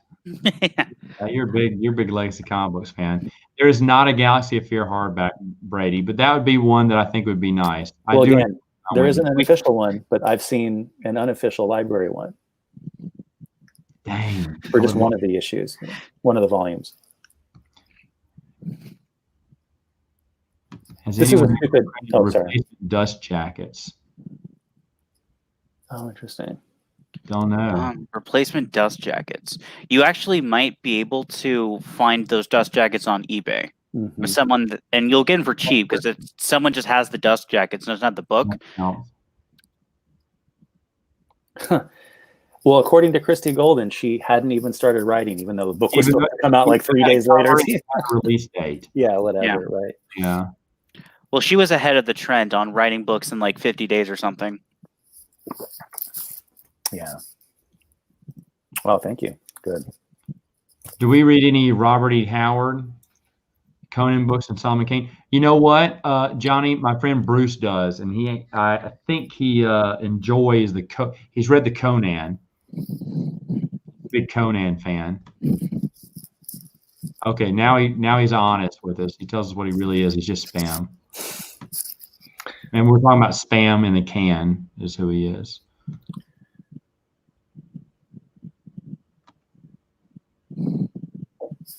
Yeah, those things are. There's a few of those. Insane. They're insane. Literally, I mean, one of them regularly sells for hundreds of dollars. Just one of the even the game version. Gosh, really? Oh yeah. You know, Matt, you've got the game ones, right? You ought to seriously consider selling those because just the game. Just like the game supplement to the adventures. The final couple, like I think like Pod Race to Freedom, the final battle, hundreds of dollars they get listed for regularly, if you can even find them. Wow. Yeah, Evan, that's crazy. Yeah, that's really amazing. And I got so mad because in my flood, I lost a couple of those later issues, which are just so pointlessly expensive to replace. Yeah. It's crazy to think about all that stuff is expensive now. I remember the hardest thing for me to find, because eBay wasn't that big back then when I was collecting, this is early 2000s, was the Star Wars missions, the first Scholastic book club ones. Those were so friggin' hard because not many people thought they had, and they didn't have value. When they came out, I got them for pretty cheap. I think I got my entire set when I finally saw it, found it for $17 or something. Yeah. The guy didn't, it was back in the day and they didn't know. And I was like, oh my gosh, someone has it and they have the whole set. Yeah. But to him, it was like nothing. Right. He was there because it had Star Wars on it. He knew the prequels were coming out and he thought he could make some money off it. And no one else bid on it. And I won it for like 17. I was like, yes. I was thinking, did I overspend for this? Because these are just children's books. I went, no, I want them because they're little stories, but it was big into the early but it wasn't what it is now. And like it was big, sure, but it wasn't like as big with like verified and like trusted sellers and all that. It was a lot shadier back then as well. Yeah, I remember a site called half.com, which I actually think got folded into eBay or something. But like I remember back then for books. Remember that? Like I didn't go to eBay usually for a lot of things. I only went there for I think I bought some stuff on half.com back in the day. Yeah, like back then, if I was looking for books, I wouldn't think of eBay. I'd buy toys and tchotchkes on eBay, right? Collectibles, but not the books. Someone's asking if I would do a podcast with Clone Wars. Brady, we thought about it. The person we wanted to get, I don't know if he'd come on, but we'd like to do one. There's just really no one with the brains who can defend the Clone Wars that well. If I had more time, I'd be interested in playing devil's advocate for the Clone Wars. I've had a weird, moment recently when I was going through some old stuff to recatalog. And Matt, and I think you even mentioned it tonight. You talk about the infamous episode centered around basically C-3PO buying ingredients for a cake, right? And it's so stupid and kiddish and here's the thing, though. Here's the thing. And then you remember that there's a book called The Ewoks Have a Picnic, right? That's Hey now. And and I don't think Filoni's this smart, but you could sort of just say, hey, maybe he's just doing that. It's just, every once in a while Star Wars is allowed to just be cartoonish and kiddish, right? I thought that the show was too much of that. But I mean, I see that little Ewok book and I go, Ewoks fly a kite. You're just like, oh, okay. I guess buying a cake, it's not as bad. The Halloween book, that's kiddie too. The thing is with the Clone Wars, you could win an argument by telling me of all the good episodes that the Clone Wars had, because I know I bash Clone Wars a lot, but every time it focused on the clones, it was really gold. there was really a lot of good stuff with the Filoni's Clone Wars series. I just felt like, and I've said this before, the relationship between Anakin and Obi-Wan was garbage. It really didn't progress anywhere. Ahsoka, in my opinion, is a pointless character. And there's a few other just, Cad Bane is awesome. Mm-hmm. Don't put him in a stupid story like that. Where I can't remember, I think this is one of the lost episodes, or maybe it was one of the last season episodes when it was within the expanded universe, where Dooku gets captured by pirates and by dumb pirates too. I'm like, he would kill all these people. Dooku gets captured so many times in that. I know, and it's just, and then if you look at it in chronological order with the episode between episodes 2 and 3, it's a terrible bridge of the series. Grievous is a buffoon. By the time we get to episode 3, we already know that he can't do anything. Dooku has fought them several times, 3 times, if I'm not mistaken. And so in the episode 3, Obi-Wan says, "This time we do it together." And Anakin's like, "Are you still upset about that first time we fought him? This is like our 4th time. Get over it, Obi-Wan." You know, there's just a lot of, it's like Filoni didn't even care about episode 3 when he wrote this series. Evan's correcting me about Dooku. I didn't even say anything about Dooku. I saw that too. He's ready to fight. I can appreciate that. I'll get to him in a minute. What's my next podcast going to be about? The Towers of Midnight. We're still going through the Wheel of Time books on Prince of the Universe. Still should do a baseball movies one eventually. There we go. Why would I want to do that?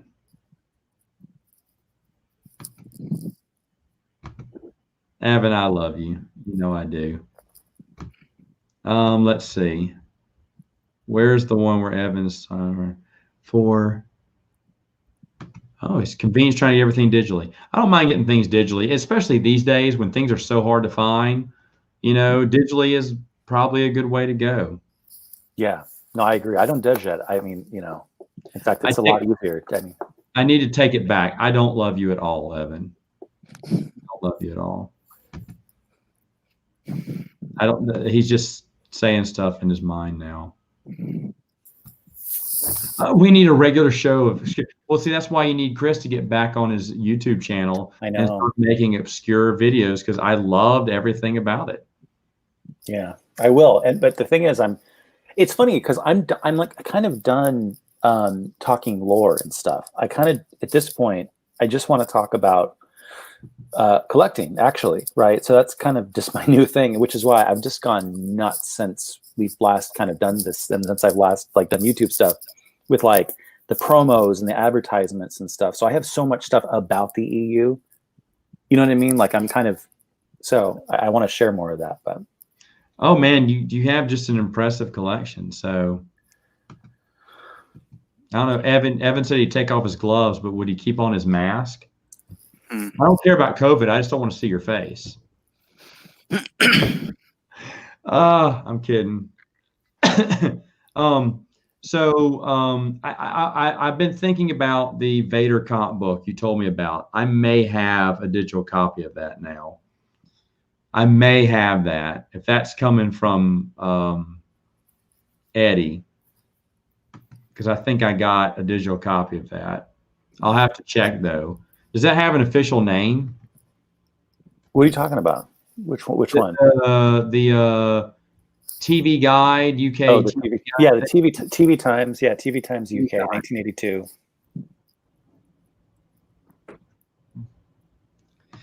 Evan, it wouldn't be a debate. You can't defend the Clone Wars. You just can't. It's humanly impossible. I saw all this Ahsoka conversation earlier before I jumped on, and then my only comment about that is it's amazing to me that there are probably younger fans, largely probably of the new canon, who would be shocked to learn that Ahsoka isn't the major character in the Star Wars saga, right? If you told them that it's about the Skywalkers or something, they wouldn't believe that. I think that's, on the one hand, the Clone Wars, it has to be sort of like appreciated in sort of publication order, because otherwise it doesn't make sense, Matt, for all the compelling reasons you mentioned, right?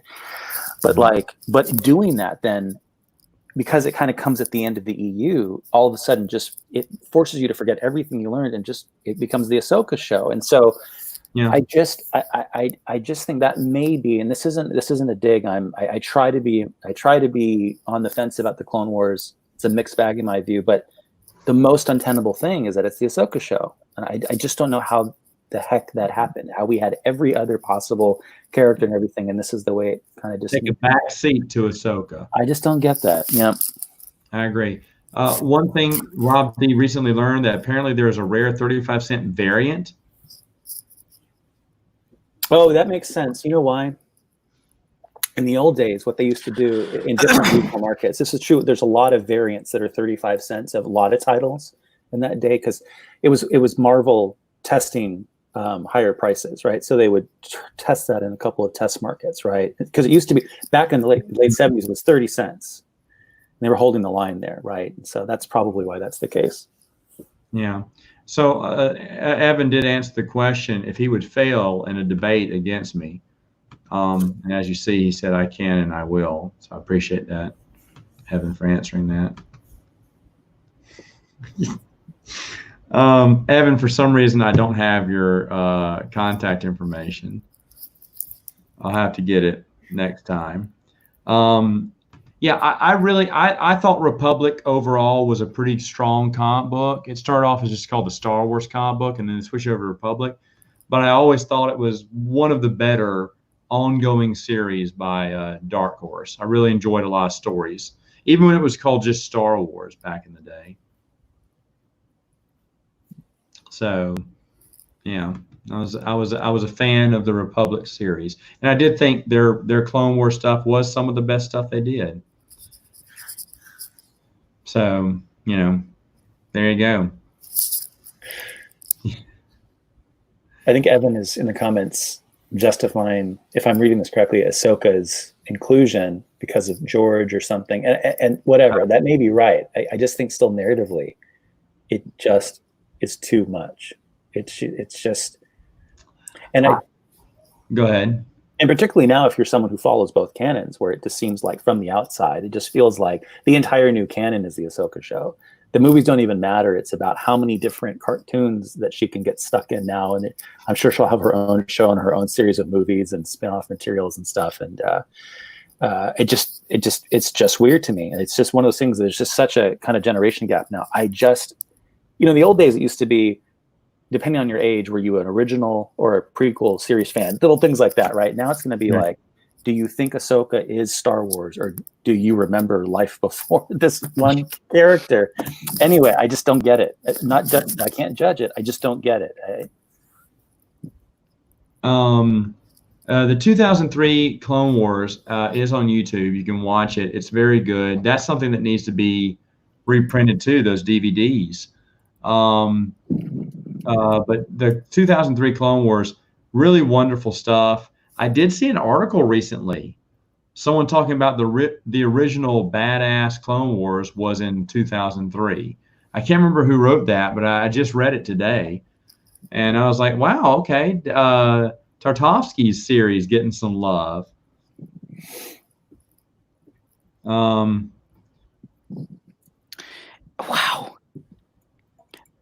Clone Wars Volume 1 is going for $44 on Amazon right now. Oh, really? $44.99, so $45. Man, oh man. Crazy stuff. Crazy stuff. I mean, like I said, some of that stuff like the omnibuses, the what is it? The Science Fiction Book Club omnibuses, go for ridiculous amounts. Mm-hmm.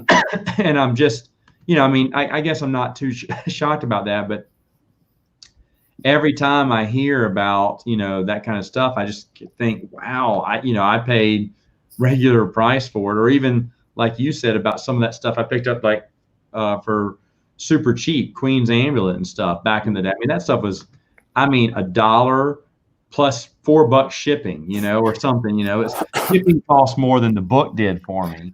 Yeah. Well, I mean, and when some of that stuff came out with science fiction, who wanted Scourge anyway? So why not get the hardcover copy back then for cover price or less than, right? And now it's $100, you know, so. I can't believe that. Scourge, Shadow Games, Last Jedi, they all have those hardcover versions. And yeah, they're insane. Oh, but the most expensive, I think, is still the second volume omnibus science fiction book club of Republic Commando.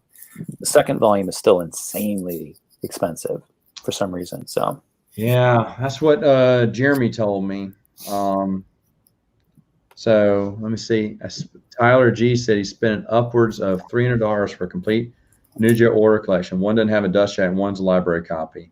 Hey, there you go. At least you got a good collection there. Nuja order. Really good.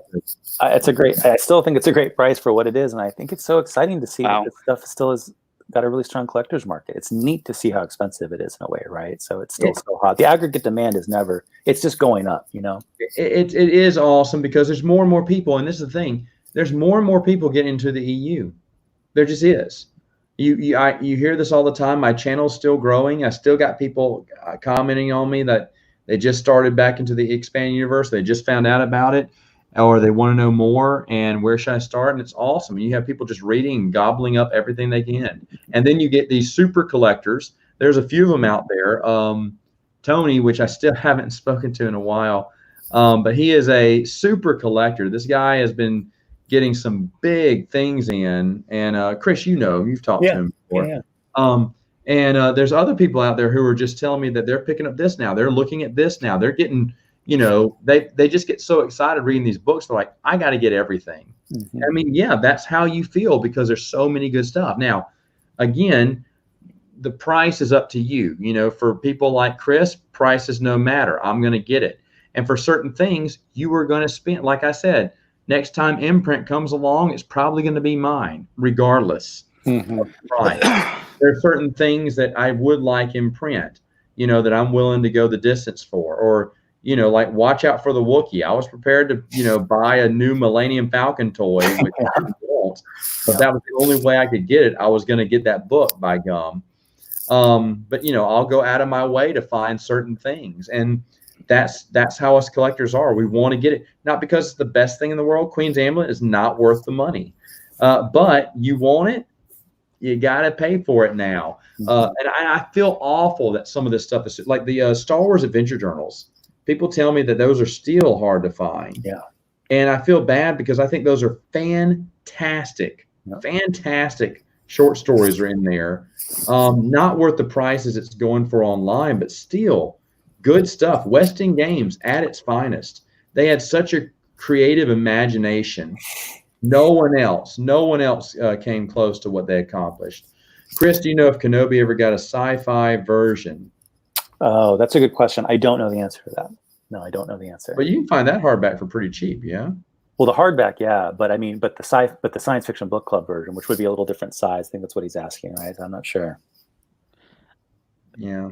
So that was actually for new. So you actually can get Clone Wars Volume 1 used on Amazon for about $2 to $5. Volume 2 is about 15 to 20. Yeah. That one is the hard one to find. Oh, it's probably the better one. No, it isn't probably the better one. It is the better one. Well, I don't know. Chapter 20 of Volume 1 is, I think, the best of the series. That was the one with Grievous's introduction. Okay. Wow. Able to buy a new day back in the day. That's awesome. Yep. I got the paperbacks of Junior Jedi Knights for about $3 each. That's good. Hey, OG, if you're still watching, can you shoot me an email? I know I have it, but I can't find it. I'll invite you on since I know I have your contact information. I just can't find it right now. There's this other guy called Evan. I would avoid talking to him. He's kind of a creep. But let me see. What was the other one? Oh, hey, Cody. Favorite book between AC Christmas and Brian. No, favorite book in the AC. Oh, favorite book in the AC Christmas Han Solo trilogy. I have no idea, guys. Do you have a favorite book? I'm literally 3. I look at that story. I'm reading Paradise Snare right now, so. The first one and then the last page of the last one. Okay. Now, let me ask you this, guys. A.C. Crispin's Han Solo trilogy or Brian Daly's Han Solo trilogy? Which one is better? They're both great. Which They're one? different. They're different. I mean, that's really hard to answer. It is hard to answer. I am going to say Brian Daly's, though anyone can argue the point that A.C. Crispin's story is fantastic, and I would agree. Yeah, I mean, that's so impossible. That's Dylan, impossible. have you even read those books? 'Cause I know you don't read the EU. Well, I'm on Paradise Snare right now. Oh, you're just reading them. Yeah. I'm about 3 chapters in, and I'm getting a little bit annoyed at the amount of flashbacks that are in these first few chapters. But I've been told that they stop. So They're just like the frequency and the amount of time that they take. Oh, I'm sorry, Chris. I just got your text. Oh, that's fine. No problem. No problem. What a jerk. What a jerk I am. Let me see. OG just send me an email. Daly's growing on you. Oh, hey, Stig. I know you were here. Stig Kenobi, who is on everyone's stream. I'll tell you what, if OG gets on, I'll have her invite you, Stig. I don't have your contact information either. Evan, we may have you on, but you got to be quiet. Let me see. AC Crispin, I out over Brian, but I love both. Okay, that's fine because AC Crispin did a fantastic job. Yeah, that's really hard to say. Rob, I already know the answer to your question. Go ahead. What are you gonna say, Dylan? I have a feeling I know what Chris's answer is to this one. Oh, I know what his answer is, but go ahead and say it. The author of the best EU book of all time, Yoda Dark Rendezvous. And he's not kidding. He's not kidding. No, yeah. I just want to quickly clarify for anyone who saw that admittedly embarrassing admission last year where I tell the world that that's my favorite book. I want to make a really hard distinction between favorite and best, right? So it's just my favorite. Okay. I recognize fair. Maybe. Yeah. Sean Stewart, Evan. Yeah. Sean Stewart. Yeah. What I think is the best standalone book in the Old Republic era. Darth Bane, Path of Destruction. I think so. You're telling me it's not Knight Errant? No, it is not Knight Errant. And I think I said this on Matthew's stream, but Knight Errant is a great idea. It's a great idea. I love the world that John Jackson Miller builds, but Kara Holt has got to be one of the most boringest main characters I've ever read. We had a chance to talk with him at last celebration, and he actually said that he based that whole scenario of like all like the Sith that have like their own realm of like sphere of influence and planets, but they all technically work together and like have like their own conference. He based that off of like the Soviet era Warsaw Pact. And like that like dynamic of everyone's got their own, but they all like work together even though they don't really like each other. It's like, wow, that's such a fascinating thing. I didn't say that to him, but yeah. Thanks, Scott, for the support. Scott, see, Scott's with me. Scott's with you about what? Dark Rendezvous. Oh, He likes Scott, it. yeah, look at this. He gets it. Despite the slight continuity error. What are the slight continuity errors? I can't remember. There's a few. There's a few actually. I honestly, I haven't slept in like 7 months because of 3 kids under the age of 3. But I'm sure Scott's got them. It's on the Wikipedia page. There's a number of them. Knight Errant, Rob, is just. I find people do like it, and that's because they like the character of Kara Holtz. If you can get behind Kara Holtz, you will like Knight Errant. If you can't, you're not going to like it. Yeah, I definitely know people who like the character. Yeah, I mean, No, go ahead. That's it. I mean, they are out there. Yeah. Yeah, they're out there, but and like I said, and they came out with a comic book too that kind of goes with it, and it's okay, but like I said, and I love the villains. I love the villains in it. I love the two brothers, the one that thinks he's a god, you know. I love that. I think that's really good. I love the idea of what's going on. You know, she's kind of running through the lines of the Sith Empire and everything. But Kara Holt herself, the problem, Rob, is that Kara Holt herself is such a boring character.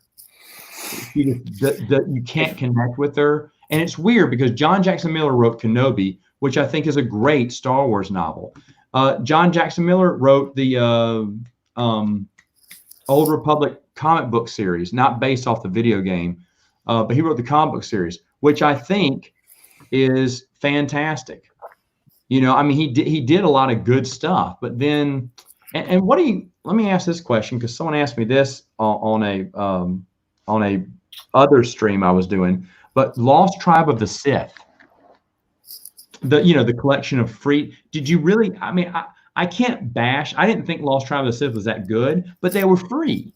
So how can I complain about free short stories? And when they came out in a paperback, I was so happy to get that collection, even though I don't think they're that good. But I'm really happy they put them on one big paperback with the you got a new one too, yeah. But I didn't think they were good. I got through the first one and like about halfway through the second one, and I got bored and I haven't picked it up since.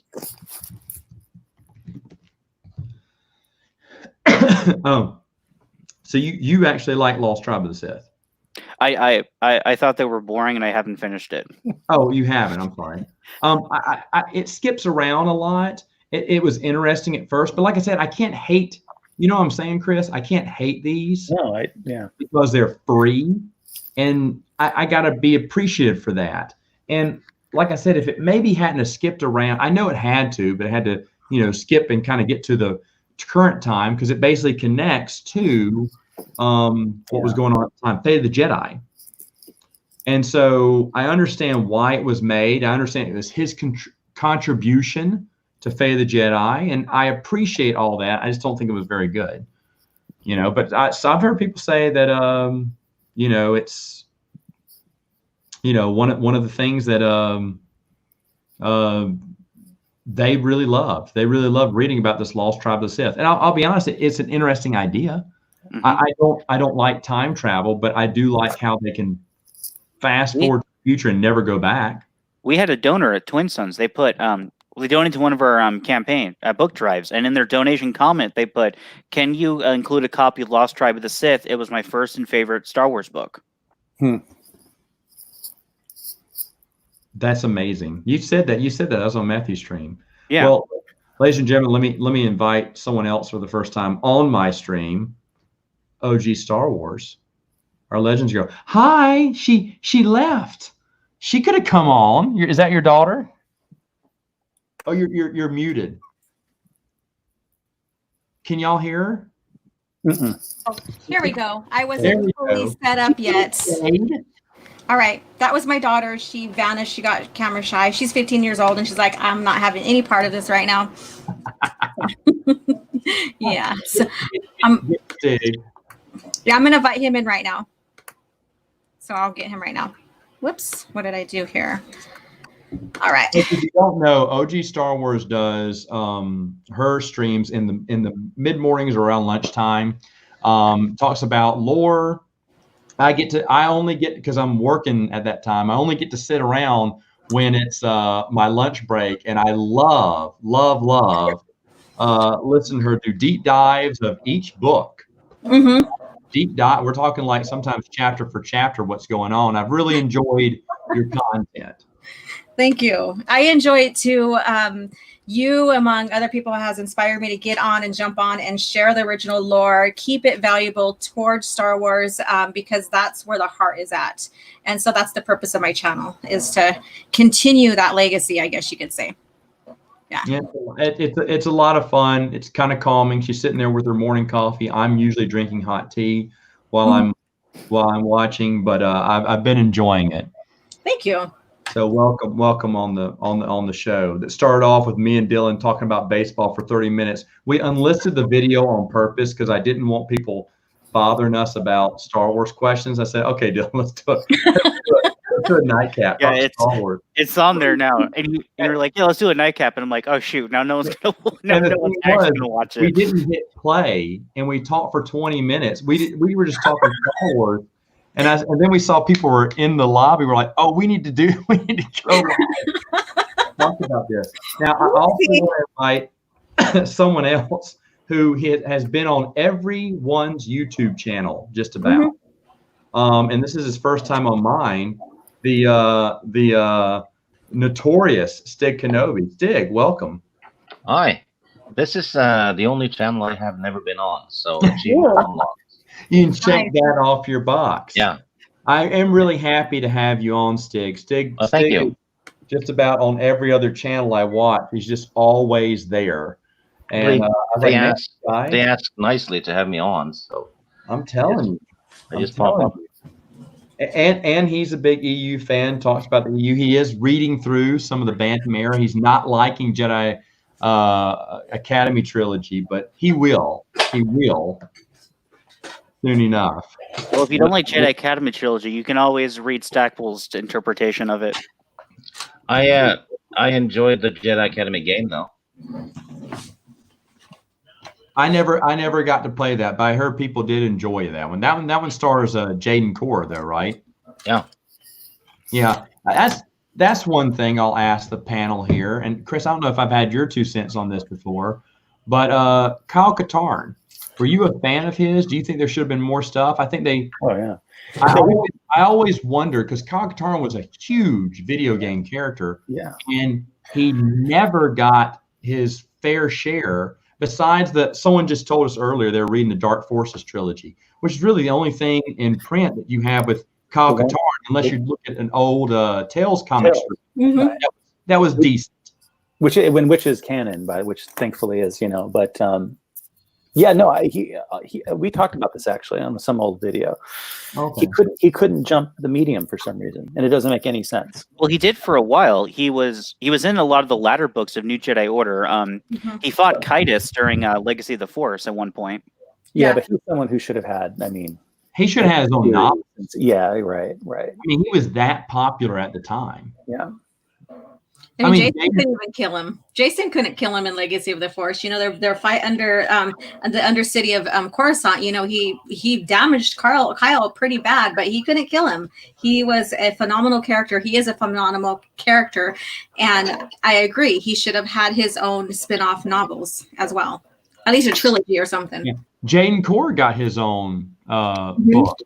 Yeah. So it's just like, well, why didn't I mean you can count Dark Forces, but Dark Forces was kind of a dark horse trial run of which I enjoyed. I enjoyed the artwork in it, but it was kind of a comic book / well,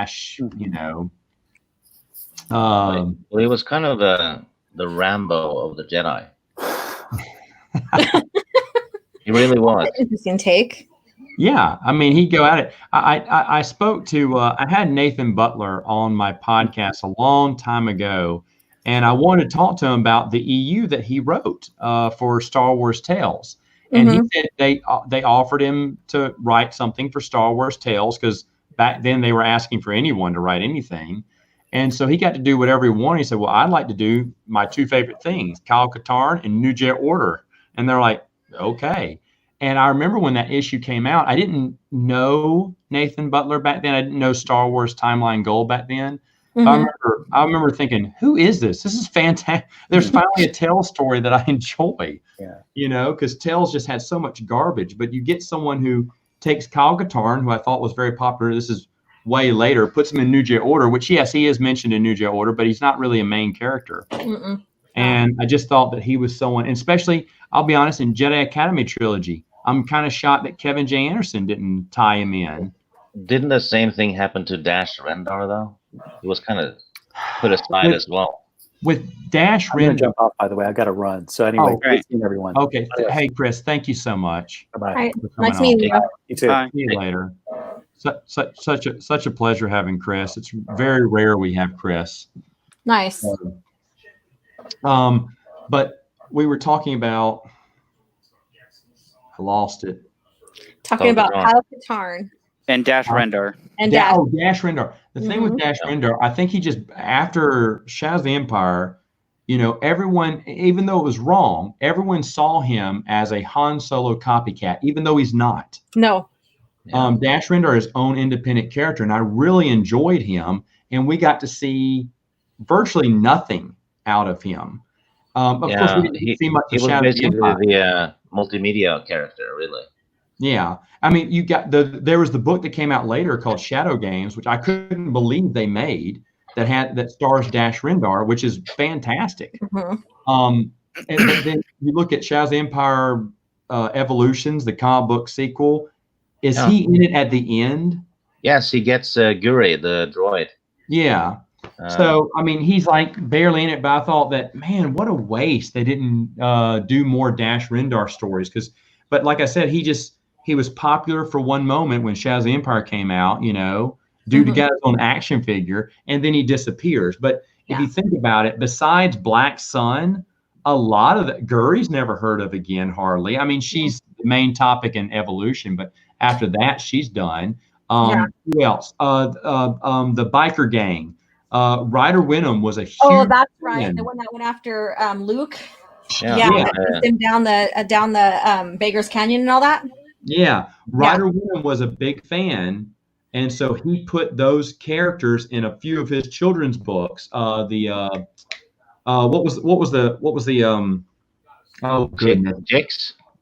With the and what was the book series that Ryder Wenham wrote with the Clone Wars people? What were they called? Breakout Squadron? What was it called?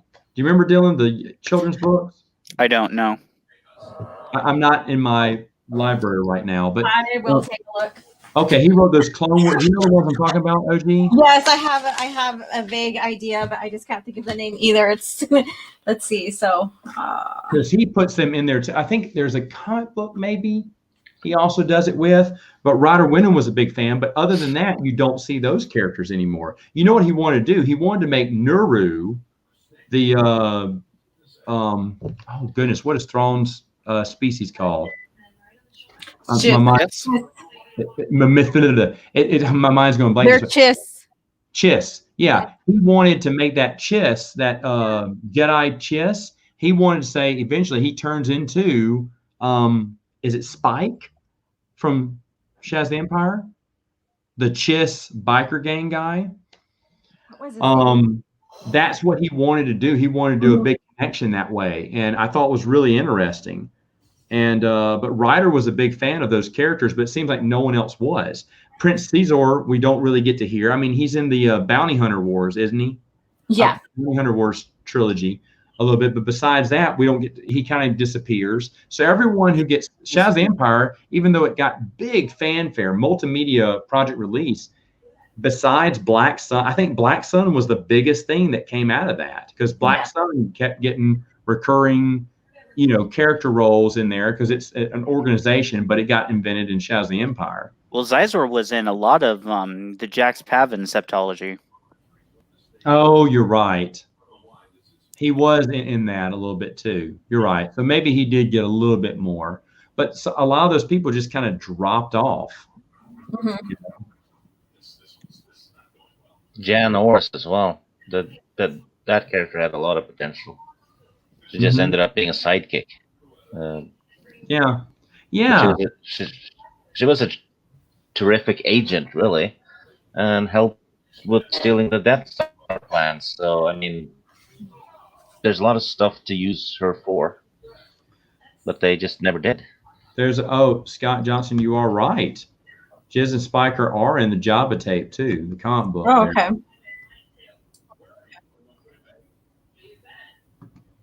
Well, you would think Black Sun died with him, but Black Sun is always there. They're like Hydra, They're all the way in Legacy. Black Sun is all the way in Legacy. Yeah. So it's carried on. So yeah. Black Sun was around before Zizor, and they're going to be around long after he's gone. And I'm okay with Black Sun, the secret organization, yeah, I get it. They're fun. It's nice to have a different villain than the Empire, which is usually what they're used for. When I get to the second story arc of, I'm reviewing the Young Jedi Knights books right now. The second story arc, the villain is, the villain's, no, it's the third story arc. Excuse me, third, Young Jedi Knights is Black Sun is going to be reintroduced there. Mm-hmm. So Black Sun, you keep seeing on and off throughout the entire run, all the way to Legacy. So, and like I said, they're fine, but it is strange. These one-hit wonder characters. I mentioned, I think this is on Geeks Addict's channel last week, that I thought, sadly, a character we didn't get to see more of was Scarlet from Honor Among Thieves. Yeah. Honor Among Thieves was the last Legends era novel to come out. And I thought Scarlet was a fantastic character, super interesting. And I really wanted to know more about her. And sadly, besides a little short story that came out in the Insider to promote the novel, we don't get to see anything about her. But I really think that that's another character that just would have soared if they would have made more about it. This is an interesting topic. I don't think I've ever It's character. one of those female characters that never existed, right? No, yeah, because she only got one book. Yeah. No, according to Disney, Star Wars didn't have strong female characters. That made me so mad. Finally, strong female characters. Dude, did you even read the expanded universe? That's what I wanted to say. I was just like, first off, Mara Jade Skywalker's got to be one of the most popular ones. And then right underneath that is Jaina Solo, who is also very strong in the Force. Even, Bastila from the KOTOR games. She's awesome. Bastila from the Nomi Sunrider from the comic is just yes, unbelievable. One of my favorite Jedi from that era. There's just tons. You can talk about tons of women who were great. I mean, Mirax, Corin's girl. I like Mirax. I was a Mirax. And Admiral Dala. I love. Everyone's heard me talk about Admiral Dala. I absolutely love Admiral Dala. Is such a unique character. They won't ever do an Admiral Dala ever again. She is someone, folks, who keeps failing epically and should just go ahead and quit. But no, she learns from her lessons. She rises up, and then she makes another error, falls down, but then rises up higher. She is someone who is, I honestly, I've said this before, I think she's a great role model. In a weird way. She's almost like Kathleen Kennedy. She fails upwards. Yeah. I mean, but she's likable. Right, you're right. I definitely can see looking up to someone who uses Mandalorians to put down slave revolts. Well, she keeps rising up, though. I mean, in the Jedi Academy trilogy, she makes a lot of mistakes. Of course, loses her fleet that she was given. She's trying to prove she's someone else. But then what does she do in Darksaber? I mean, not to spoil it, but she really does something badass in Darksaber. Yes. Oh yeah. And so you're like, people. Wow, okay, maybe she does deserve to be the lead. Because Dala was someone who I always hated in Kevin J. Anderson's trilogy. I was like, come on, she's awful. She can't do anything. And then I realized what Kevin J. Anderson was building up to. It's like, no, she does the things, but she makes mistakes. We don't see characters, she's the exact opposite of what Thrawn is. Thrawn was perfection, right? He's the Sherlock Holmes. Everything is organized. And you see these villains who are brilliant, and it's that one Achilles heel that brings them down. But to be honest, Dala has flaws.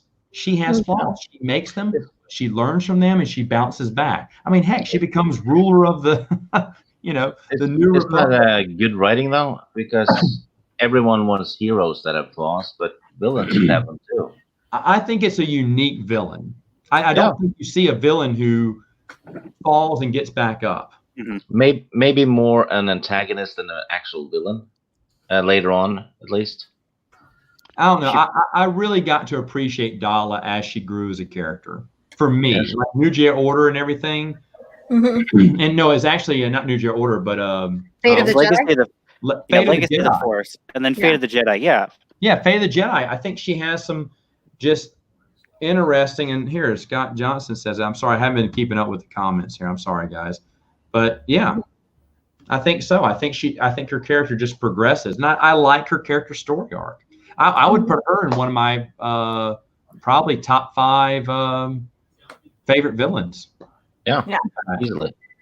I mean, Just- she's the She has one the that, longevity too. yeah, she's the one that basically she's like, hello, Palion, I'm here for you whenever you need me. Bam, here I am. And she kind of takes control over what Jason's trying to do. And then later she puts Luke in exile. That's a lot of power right there. That's a lot of power. Yeah. Luke in exile. Yeah. You know, so Luke went into that willingly though. Well, he did, but he listened to the Force about that. But still, he could have stayed and fought it and stuff. I mean, she had that much power. Then she used Boba Fett and the Mandalorians to seize the temple. That's a lot of power right there. She's a bit of a Karen, isn't she? She gets the manager fired. But How's Brady, this is a great question, but I can't answer it because because I'm looking at, if you look at villains, female villains, even you got Ysanna Sard, Ysanna Sard or whatever her name is. She's great. I enjoyed her character. Yeah. I like Winter, even though she's not used as much. I like her character. There's just a lot of women in the EU. I'm a big Callistia fan. Obviously, a lot of people know that now. That's secret now. I love with that. No. I actually like her too. Say what? I actually like Callista too. Oh, you do? Oh, Really? I love her. I love her. Awesome. So Callista would be in there. I think you have to put Mara Jade. You have to put Jaina, probably. I like Dala. I put her in there. I like Nomi Sunrider. I really love Nomi Sunrider. But the thing is, though, there's probably several more I'm forgetting. Like Scarlet, she got more stuff. I'd put Scarlet in there. Shoot, there's a lot of good characters. Mirax I put in my top 10. Mirax too. What about Darth Talon? I'm sorry? Darth Talon. Oh, Darth Talon. Yeah. Yeah. Dylan would put that one in. I'll tell you who else. Dylan, from your Legacy comic book series, I like Delilah. Yeah. The Zeltron. I thought she was really well written. I thought, who's the girl in the Old Republic series by John Jackson Miller? Alien with the white hair. Jirael. Is it Jirael? I like her. The Arcanian, yeah. Okay. I'll tell you who look at this. This is awful. This is awful. What is that? Oh, look at Miss Martin Muses. I will have a talk with you later, Teresa. I'll second that. Oh, you're awful. Siri is a good character. I like Siri. Yeah. Ayla Secura in the old Clone Wars comic. She's awesome in those. Ayla Secura is a fantastic character. She and Quinlan Voss, I love. See, that's another thing. That was Republic and Star Wars. Those were great. I mean, John Ostrander is the writer of a lot of these stories, by the way. And that's why they're awesome. But Ayla Secura, great character. Morgan Wasn't the one called the Dark Woman? Yeah. She was really interesting. She had been expelled from the Jedi Order or something. Expelled from the Jedi Order. Anakin remembered her. Anakin hunts her down and gets her. Do you like Nomi Sunrider for nothing? Yeah. Nomi Sunrider's story arc is a great story arc to have. I mean, she is so powerful at the end. And if I recall, her fighting style is, it's been a while since I've looked at the lightsaber styles. Dylan may have to correct me here, but I think she's type 4, which means she is defense to wear you down. No, that's aggressive. It's what? Sarisu, which is the defensive one, is form 3. Okay, yeah. Okay. Yeah. So, I mean, but that to me was, did Nomi Sunrider not have that fighting style, Dylan? I'm looking. Okay. Thank you. Nomi Sunrider was mentioned in the KOTOR game as well. Jolie Bindo tells stories about her. Oh, really? Yeah.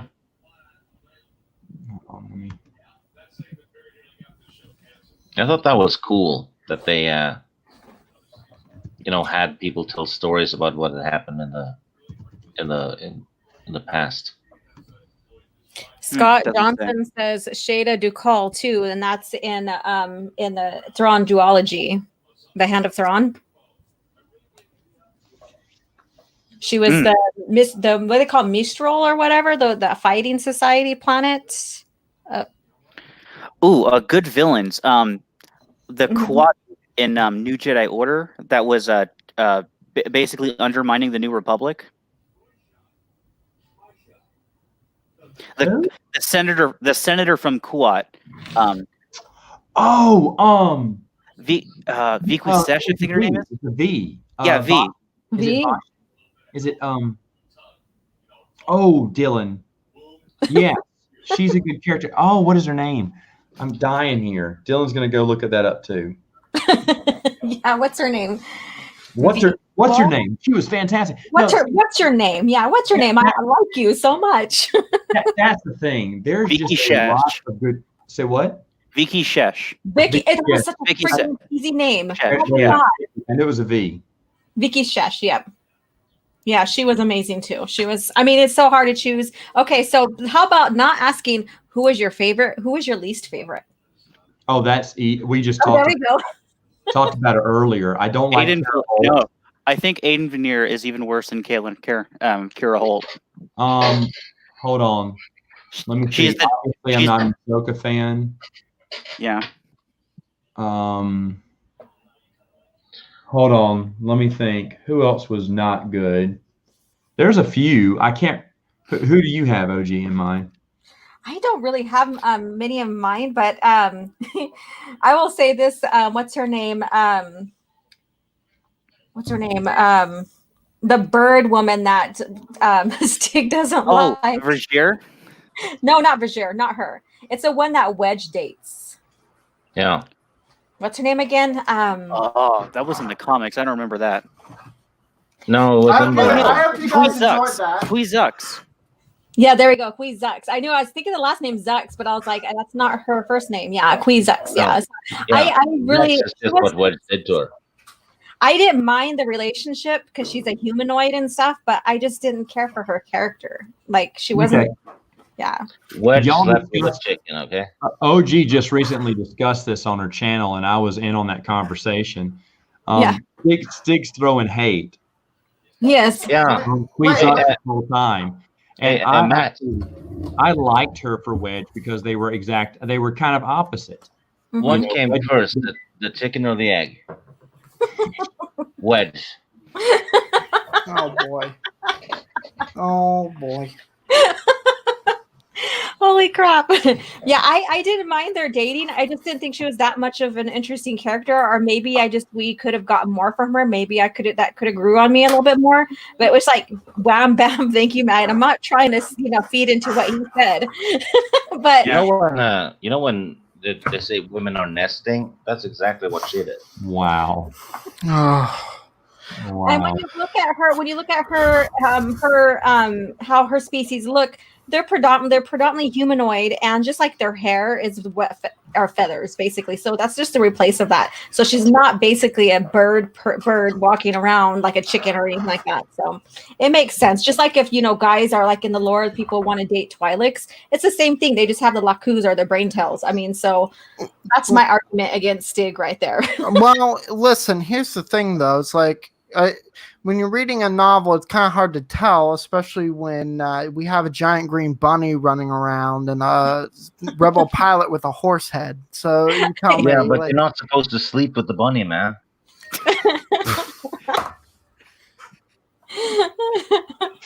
I don't know. I think Jedi Master Ikrit would disagree. I think he got kind of friendly with a few Jedi at the Academy. That was unpublished material, of course. Speaking of, what are these books on your table? Oh, you saw that, right? Yeah. Literally, this is literally all I've collected in the last. This is all I've collected in the month of July. Material. Nice. Oh, nice. Wow, someone's been on a buying spree. Yep, yeah. And my whole bank account is pretty much ruined. Oh, you also have the Arrow Books copy of the Clone Wars novelization. I do, because I want a softback to match my paperback books. So also got this in today. Matt will not be a fan of this and will probably kick me from this live thing. here in a second once I show it, but I got this in today. Oh, that's awesome. So Sorry. Why wouldn't he be a fan of that? he doesn't like TCW. Simple as Oh that. yeah. No, but that's fine. I got that one too. That's a hard. I would say that's a hard one to find these days. Is it? So Dreams and Vision Press right now have them for sale in case anyone wants them. They have them for sale right now. I think they're about $30. Nice. It comes with the 2 Tom Hodges prints from Celebration 5 as well with them, which are nice. Scott, have you seen my reviews on Alex Winger?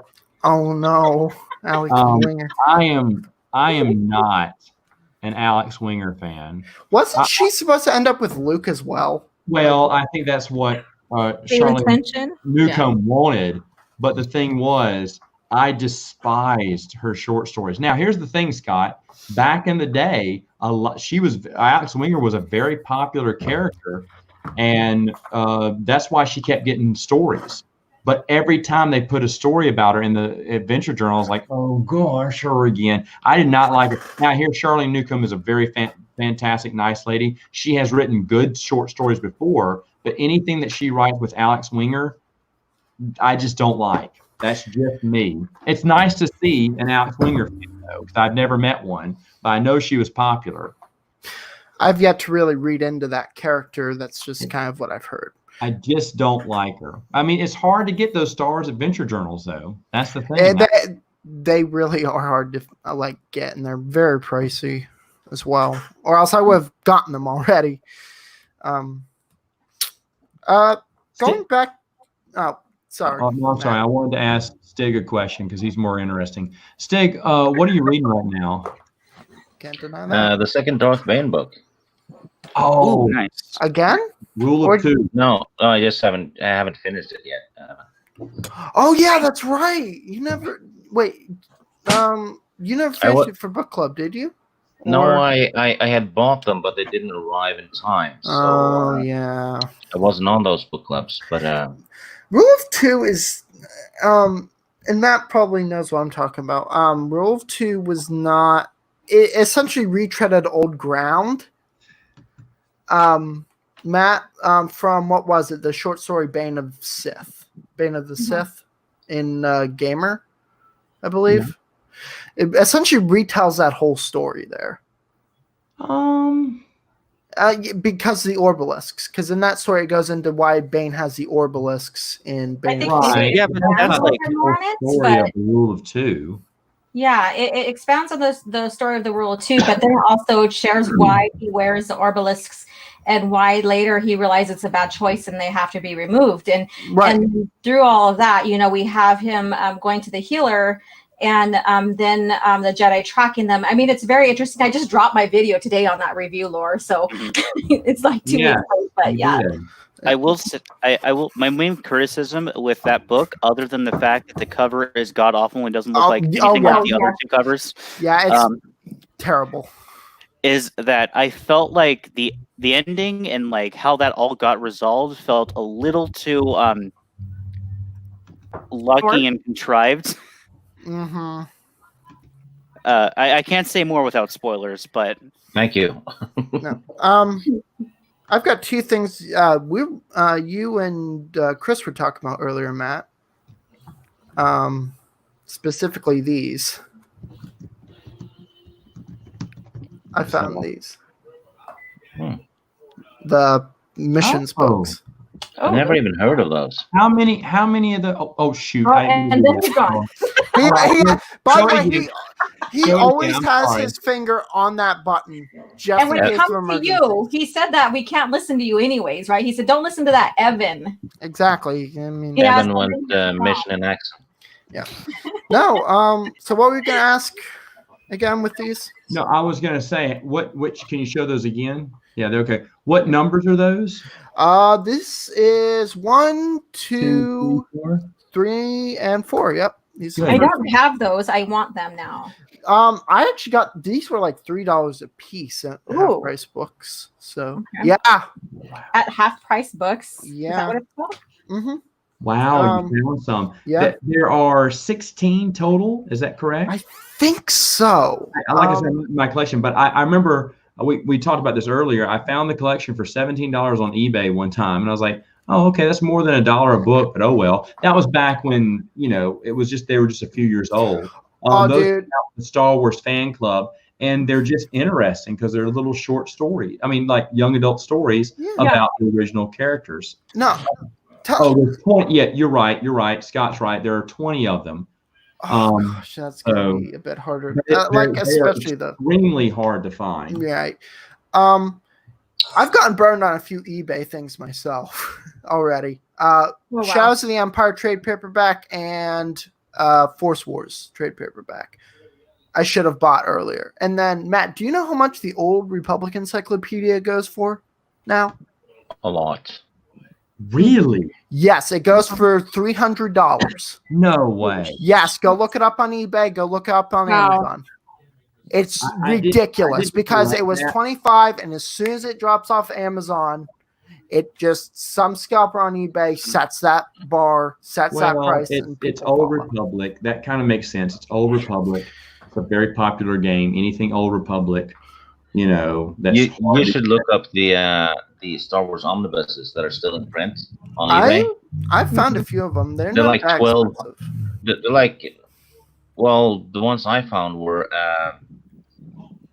$130 and stuff. Even though they're selling brand new on Amazon for $27. Some of the ones that were last in print, of course, will go for a lot more money. I think the Wild Space ones also go for more since those collect more obscure comics and stories with those. I'm actually getting I'm getting 4 new omnibuses. Nice. I bought the first 3 of the classic Marvel omnibuses, and I'm getting the 3rd Legacy omnibus because someone bought it. I got mine today. Oh, yeah, that one. The 3rd one. Look I'm at getting that. mine for free. Ooh. I do not like the Marvel. Like this, I have a problem with the Marvel omnibus. I have 2 of them, and I just cannot justify the quality of them. Number one, I don't like one more because when I was looking through one of the Legacy, I think it's Legacy 2, I feel like these are great quality. These are printed well and everything, but there was like a couple of pages that were just black, like all the way black. So I don't know if it was a misprint or they just did that. That's part of the quality is that essentially what I've gotten in my omnibuses before, the paper is really thin, and so that can lead to easier tearing. The gloss paper on the ink they use smudges really easily. And mine then pretty sturdy. And then on top of it all, on top of it all, you have oh geez, what is it? The covers don't hold up as well. Like that laminate they use for them will start peeling off as well. What the hell are you doing to your books? I'm not doing anything. The stuff just happens when you frequently read them. The irony of that comment, Delora, is staggering.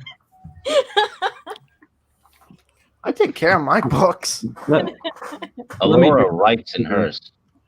I annotate. This is a college thing that I learned in college when you're researching and stuff, and I annotate. Let me answer some questions here. Rob, the reason that Old Republic novels, maybe y'all talk for one of my girls is crying. The reason one of the Old Republic novels, I mean, the encyclopedia goes for so much, it's just because it's the video game. It's connected to the video game and people want it. And the high number books of the missions and stuff are the most expensive just because they're hard to find. And same thing for, I think when Chris was on here earlier, we talked about the episode 1 adventures that came out. Even those, the last 3, they're just retreads over episode 1. I was so upset. I almost quit my thing, but those are very expensive to find. Actually, I have something you actually probably like, Matt. Hold on. Yeah, Matt's got to go. The ones are in the omnibuses. Gungan, if you will check, if you have an Ollie's, I've noticed, I think I sent this to you, Dylan. Didn't I send you a text? I can't remember, but I found some of those Marvel omnibuses, Epic Collections, for like $12 at Wow.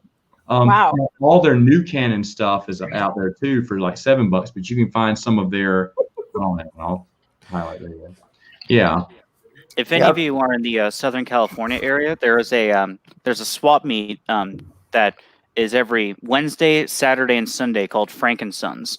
A lot of the vendors there are sell comics, so you can find a lot of single issues, omnibuy, and even hard trade paperbacks, even hardcovers of a lot of the old Star Wars stuff.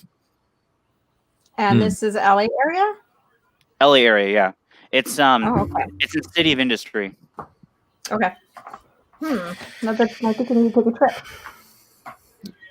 So, Frank and Sons collectible show. I asked this question of some previous guests. I'll ask it to my new guests who have been added. OG, a comic book series you wish would get a reprint from Star Wars, and a children's series you wish would get a reprint that was more easily collected. oh boy. Okay, so a comic series that you wish would get a reprint? Yeah. So added on, like expanded on, or just solely reprint? No, just something you're trying to collect and you can't find. You wish it had a reprint so you could get it. Okay. It's available. The ones that I've been trying to get a hold of that are really, really expensive right now, and maybe you guys can help me, is the Clone Wars Omnibus, especially Volume 1. That one's like $200 and something I've been finding. I've come across. I think I saw it today. Cheaper than I that. told you, Stig, to let me know when you find it cheap. You don't even listen. No, I'm joking. No, I listened. I forgot about it. Yeah, you listen in one ear and out the other. That's why you forgot. See, you don't listen. We'll stop nagging you on the civilized band. I heard it. Wait, are you talking about the Marvel version of the omnibus, or are you talking the Dark Horse print of it? Dark Horse. That one's going to be harder to find. I found a volume 2 I'm collecting the other day. comics because I never collected them when I was growing up. So I'm finally like deciding I need to get these comics. And so basically any comics that I need, like I'm collecting for Star Wars within now Coin Legends era, because I never did collect them growing up. So I found one $79.95 with $5 shipping on eBay. Hey, okay, hold on. Let her. What about a children's series? A children's series. Yeah, I really like the Young Jedi Knights series. Okay, so that should get a reprint. Yeah, I believe that should be a reprint. I think it's valuable, especially if you love the post Return of the Jedi and you really love, like Leia's, Leia's story and her marriage and her kids and stuff, and just what's going on with what Luke established. Yeah, I think that it should. That's, yeah. All right, Stig. For comic books, I think I'm gonna go with Crimson Empire. Oh, nice. Yeah, that one is tough to find now, isn't it? Kinda. I got the hardcover from Tom Veach, but that has that the hard currency. You're not Tom Veach, Dave Dorman. Dave Dorman, that hardcover is beautiful. Yep. I wish I didn't get them because I had the individual issues, but Bruce got that and the Dark Empire and something else in hardback, and they're just beautiful. Thrawn trilogy. Those were the only 3 that were collected in hardback. I'm aware of the comics. Was Thrawn, but they're absolutely beautiful. Thrawn, Dark, and okay. Stig, is there a children's book series you'd like to see reprinted or easily attainable? I haven't read too many of them, so I'm gonna side with Alora on this. Okay. Young Jedi Knights, because that will keep me from being nagged at for a week. Wow. Okay. Until Thursday, anyway. Who invited this guy in? No, I'm joking. I'm telling you. I did. Anyway, Evan, comic book series that needs to be reprinted. I have a few. First off, can we include can we include webcomics that were never? Yeah, go ahead. I said that. I said they should be called the hyperspace web strips. Yeah, like the Reversal of Fortune stuff. They need to. I feel like they needed to print that. Unfortunately, that never saw the light of day. I think because of budgeting concerns back then. Yeah. A second volume of this that covers the Calvin Russ Rias story arc. That was by Tom Hodges. It's honestly really What was it good. called again? It's called, I think, Act on Instinct in the something mission. Okay. Hey, Laura, you should check your inbox because I found that book you're looking for. Oh, okay. As for kids' books, I would say probably the Young Jedi Knights. Simply because it's,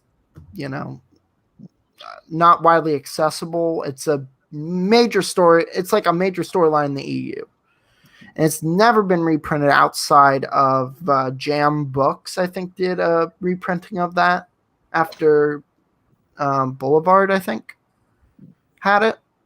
So I'd like to see a Legends reprint of that. So I'm with Allura on that one, at least. Gungan Fighter is saying Dark Empire was recently reprinted into the Marvel Epic collection. Yeah, it was. Which one? I think Volume 3 of New Republic or Volume 4. It's one of the two. And Open Seasons is in one of the Epic collections right now. Well, crap, then I have it. Are you sure? Because it was only recently released, unless you just bought it. I mean, I have the New Republic ones. Yeah, the way that they collect them is that they're they do like it's this era, and then they put all the comics in the chronological order. They're not in chronological order. They are actually in the order of the Dark Horse omnibuses. Believe it or not. That's blasphemy. They should always be in chronological order, as best they know how. Yeah. Right.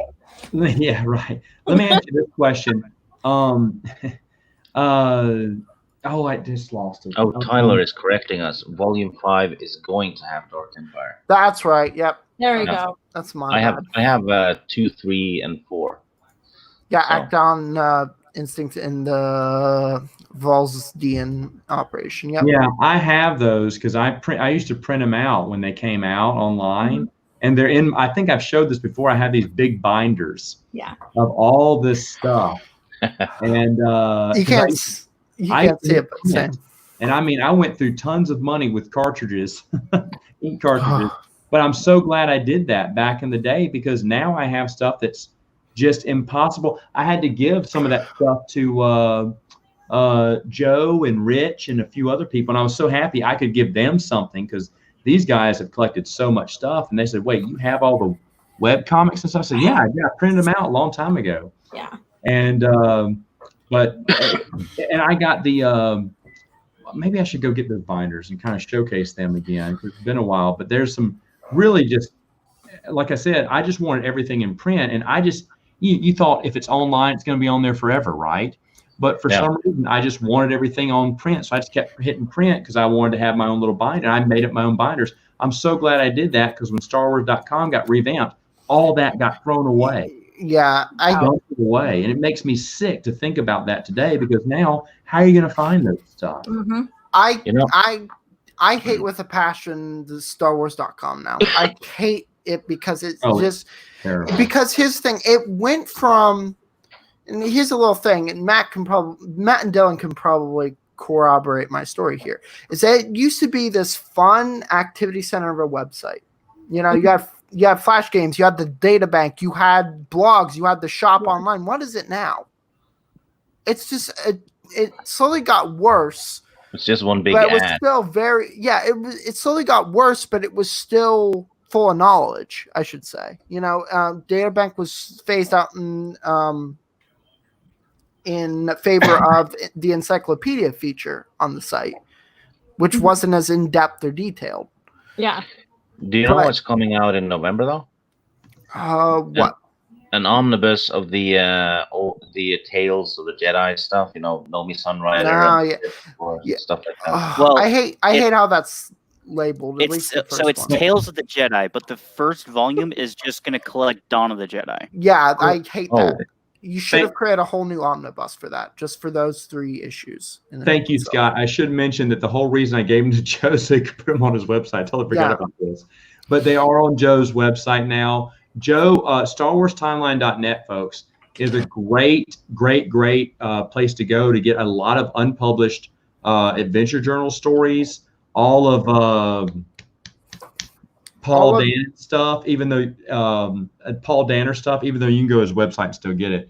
You can get the complete novelization of Heart of the Jedi. You can get the Adventures in Hyperspace Book 3 by Ryder Wenham that never went to print. Oh, damn. Okay. Wait, Matt. And say what? Right here. That's the first book. That's the first book, yeah. Yep. But book number 3, which never went to print, is on the site. And then there's the Star Wars, the Ewoks and Droids Spanish, My Comic Spanish edition, translated by Abel G. Pena. Joe has just collected a great ensemble of hard to find stuff on there. I can't vouch for his actual timeline though a little bit, but it's still good. Oh, Gungan, you were one of the people we were talking about earlier. You must have missed it, but yeah, we mentioned that you didn't know it's part of the anything that happens. If it happened within Legends and it happened outside the movies, was considered EU. Now, was watch out for the Wookiee officially stamped, Legends canon? No, because no one really knew to ask Leland Shee, or at least I didn't ask him. But to be honest, it fits perfectly, and it was printed back in the day. And to be honest, you'd be shocked by some of the connections these writers put in their books that you wouldn't even realize. I've talked to Ryder Wenham. I talked to Ryder Wenham a lot, and Rich Hanley and Joe and all these people, and they have told me the same thing. They do a lot of study. Even if anyone saw my interview with Matthew Rosenberg, who did Star Wars 108 for Marvel, he was a massive EU fan, and so are the people in Marvel. Like, they wanted to have these connections. The retcon that he put in there about, hey, so in the comic book they try to call it the Galactic Alliance of Galaxy Far, Far Away, whatever they try to make it sound like that, kind of cute. But in the Bantam books, they just call it the new, they're thinking about calling the New Republic. Well, what happened? Why is the comic book this? Well, they decided let's do a retcon there, and that's why Han Solo gives that one line in that comic book saying, "Oh yeah, we decided that was too long of a name, so we're just going to call ourselves the New Republic." And I was like, you didn't even need that retcon, but the fact that they thought about that, they said, what can we put in here to help retcon and keep the continuity within Legends? That book, I hate it because I still hear people say that book was not created for Legends fans. It's a total lie. It's a total lie. It's created for Legends fans, but it's also the only reason it was greenlit was to celebrate Marvel's 80th. That's the only reason it came out. But the people who took in charge, Matthew Rosenberg, is a huge Expanded Universe fan. He has read all the novels, and the editors and the people in the Marvel office were all fans of the old books. Mm-hmm. And they wanted this Legends book, this official Legends book, to not only tie up and do a better job with Mary Jo Johnson, which Mary Jo didn't know the series was going to end. So it kind of just ends at 107 because it was just a last minute, hey, we're cutting you off. So they asked Mary Jo Johnson, they got with her, they wanted to make it feel like the comic book, but they knew this is going to be something that Legends fans are going to eat up. They're going to love this because they knew people like us were saying, we want more Legends. Well, they're going to give you Legends. And they made comments. In fact, Matthew Rosenberg, which I didn't think he was going to admit to, basically said, yeah, Mara Jade's in the comic book, which, a lot of people are like, is that Mara Jade? Is that Mara Jade? He went, I can neither confirm nor deny. That's a nice answer, but the thing is, go back and look at that interview that we did with him, because he really tells you that there's Marvel fans who care about the Legends storyline, and that Legends comic book really did a good job tying up not only the Marvel storyline, which is what it was supposed to do, but it also included stuff within the Expanded Universe. Mm-hmm. I was not just pleasantly pleased, I was shocked at how good that comic book was. I remember I wish Chris was back on here, but I remember calling Chris and saying, Chris, for the first time in years, I just went to the comic book store and I was like this. It was, new. I mean, seriously, I was like a teenager at a Taylor Swift concert. I was like squealing. I was just so happy. I was. And Nice. Lord, I was driving and I called Chris up and said, Chris, I'm sorry to call you like this, man, but I just got the comic book and I was like, I feel like just so Stuttering, giddy. I was so giddy. I couldn't wait to get off work to go by the comic book shop. And I kept calling and said, you do have a copy for me, right? He said, I have a copy. Well, he had to sell one of my, because I asked for the alternate covers. He had to sell them because he and every other comic book store sold out of them. Exactly. They outsold even the new comic books that are coming out in the new lore, because that's how much we want our legends. That's how much we want our legends back and continue these stories and even continue like the gaps between this and Fate of the Jedi. Yeah. And to know what happens, and even back in the old Republic and all of that, and all those little areas there, we want our legends. We want to know more about Kyle Katarn and the other characters that didn't have a backstory or like a full-fledged own novel or comic series. They deserve it. So yeah. I completely agree. And Gungan, I don't know what he meant on Twitter. He probably misspoke there because, again, when I spoke to him, this was taking place in the old canon. He knew full well that. So, again, I don't know. I don't follow him on Twitter. There was a question I did ask him, I believe, off the record about a Twitter, something happened on his Twitter account, but he didn't want to talk about it. But he said he didn't recall it. So I don't know if Twitter is his, he doesn't pay much attention to Twitter or whatever. But what I'm talking about is the Chris Nelson actually told me about this, that Chris had told Matthew Rosenberg, hey, we really love the comic book. It's great. Congratulations. Because it was a top seller for Marvel that month. Mm-hmm. And then someone, I won't say who, but you probably know from I know who it is. Yeah, the most outspoken member of the Dual Canon, the Canon Club or whatever the dual. Well, no, Canon. No. The storybook, the Star Wars book storybook official people. Who are they called now? I can't remember. Council and Exile? Or? No, not those ones. Great. Oh gosh. The Lucasfilm Story Group? Or? Yeah, the Story Group, the Story Film Group. Like Matt Story Group. Honestly, Matt Martin's been nice to me on Twitter. He downplayed the success of that book on Matthew Rosenberg's Twitter, on the author's Twitter. He said it wasn't that big. Well, anytime it sells alternate copies, it's going to sell big. It wasn't that big. And you're like, why are you doing that? Yeah, I remember that clearly because I was like, what the heck? I'm looking at a print of the comic 108, like the one of the and it has a Legends bar across it. Right. You need to, I don't know. I think you need to also take into account that I think Galaxy's Edge comics outsold that. That's the one comic in the new canon line that outsold that. Was the Galaxy's Edge stuff. The number one Galaxies, I think. Yeah, and Matt is in charge of, I think, the PR and relations for Galaxy's Edge. He's in charge of that over at Lucasfilm. Okay. So there could be a connection there. That's all I'm saying. Well, the thing was, he jumped at a chance to do this. Right. Marvel wanted it, and they pushed for it, and they got it.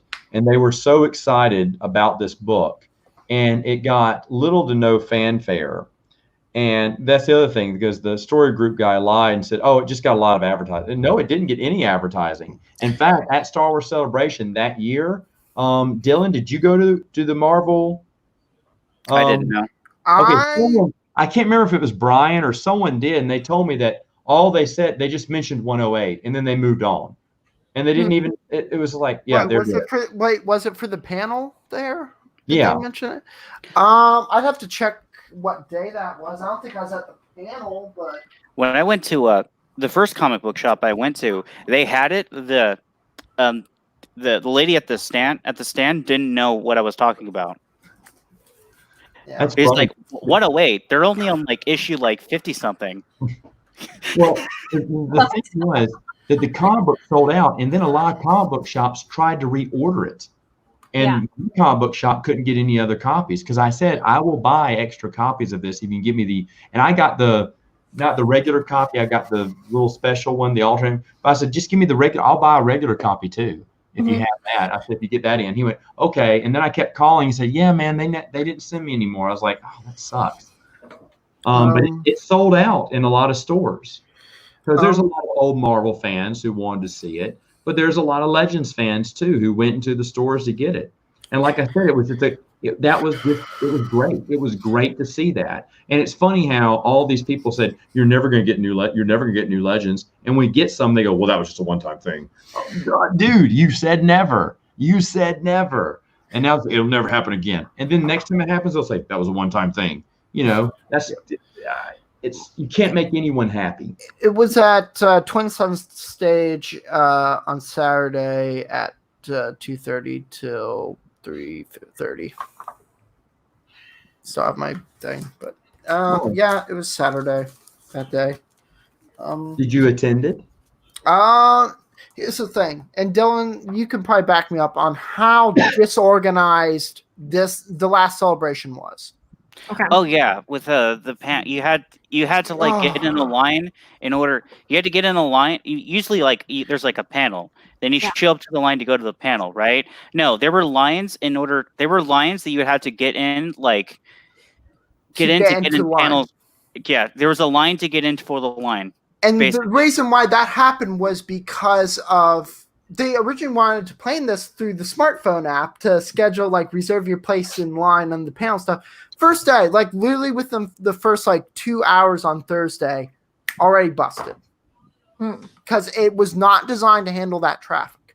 It was not designed. It was untested with such a large group, and they decided to roll that out and do it with that. So it was a chaotic mess at Celebration. I really want to see, Twin Suns and maybe Matt go some of the bigger voices, in the community have a panel. I don't know if any of you guys can swing that. No. No. That's not well. I did a panel years ago at Dragon Con. I was invited back the next year to speak, but I wasn't Dragon Con was getting too big for me to go. I was invited to Celebration and asked to speak with the same group because it was a panel on collecting, and they thought back then I wasn't that big on. I mean, I'd gotten a small following on YouTube, but they were very interested to hear about a guy who had every Legends novel and comic book and everything, and they thought that was really wild that I collected. They still still do these panels. The collectors panels and everything, and I know the team that goes through there, and if I don't know if the offer still stands, but I'm sure if I told them, hey guys, I'm going to be back at Dragon Con this year, if you want me back and I'd love to speak, they'd probably have me speak about it. But I know when I spoke at Dragon Con, it was a really cool event, but people kept raising their hands like, well, you must be pissed that they got rid of it all. I was like, I mean, the books are still there. I said, I just enjoyed them. I said, but no, I said, this helps me out with my savings now. I don't have to spend for new. You're not going to get the new Canon? Nope. They were shocked back then. I mean, another way, I don't know what. So I assume it's the logistics on who they want on these stages, though, right, Dylan? It's a lot of things. Can't get in the nitty gritty, I assume, or yeah. NDAs. Yeah. Well, the thing is, and Celebration is a big event, so I mean, there's not, you really there's not enough time. I mean, I know they like to have as many as they can. At Dragon Con, you can actually submit ideas and usually get in because Dragon Con does let fans do a lot of stuff. I know and Gen Con does this too. You can submit something that, hey, I want to do a workshop on teaching people how to do cosplay or how to do this, and they'll let you have it. And Dragon Con the same way. The Star Wars group that runs the Dragon Con area, they have their own little area. And they're always looking for speakers and everything. Of course, they're going to have the authors on there because the authors show up, but they want to hear from fans too. So you'll see Lego collectors on there talking, which is where Dylan would be. You see all these different people coming up and just talking to them. But I'll be honest, I was one that just made that suggestion to them a while back, and they put me on a panel with a bunch of other collectors. which to be honest, the guys were nice, but they were collecting like action figures and probably action figures. One movie guy collected. props. One guy did collect Lego sets and everything. I was like, Right. okay. One guy did all the Funko Pop, yeah, and I was like, okay. I mean, everyone has to have their hobby, right? But I was like, well, I think mine's really exciting. It was funny because they had a big who knows the most about the expanded universe, because back then the new canon wasn't really out then. Right. And so they had this whiz kid, he was the, guru for EU. And they were asking him some EU questions and he didn't know the answer. And I was sitting in the front row giving the answer. And I was like, come on, kid. I was cheering him on. I was like, Kanisha, it's Kanisha. It's Kanisha. That was Wicked's girl that he married, Kanisha. Come on, get it right. And I was just saying stuff like that. And he goes, oh, okay, that was there. I was like, yeah. And then afterwards I went up to him because I really thought I'd found a brother, who'd read I said, so let me get this straight. I said, you've read all the EU, right? The books, the comic books, the short stories. Because I'm about to hug him and say, me too. And he goes, oh no. He said, I haven't read it all. I mean, who has time to read all that? And I was like, oh, okay. I do. And you insulted me. I remember my wife was with me and she goes, how come he doesn't? I thought he knew about the Star Wars. You know more than him. I said, yeah, honey, he doesn't read it all. And they think he's really awesome because he's read a bunch of books and stuff. I said, I was kind of disappointed because I was like, well, wait a minute. Is he really? I mean, not that they have to give me the title of guru. I didn't ask for that, but I was just thinking, well, if you're a big fan, you haven't read it all. I mean, thankfully there is other people like me. I've seen a few people. Chris is obviously one. There's a few other people. So we're out there. I don't think I'm a better or bigger fan than anyone because of it, but it's just nice to, like I said, I want to find someone else who gets excited like Chris and I get excited of watch out for that Wookiee. I mean, come on, we're crying out loud. But it's exciting to us because it's undiscovered EU. Mm-hmm. Hi. You back from the store, man? Yeah, I use 4 speed, so.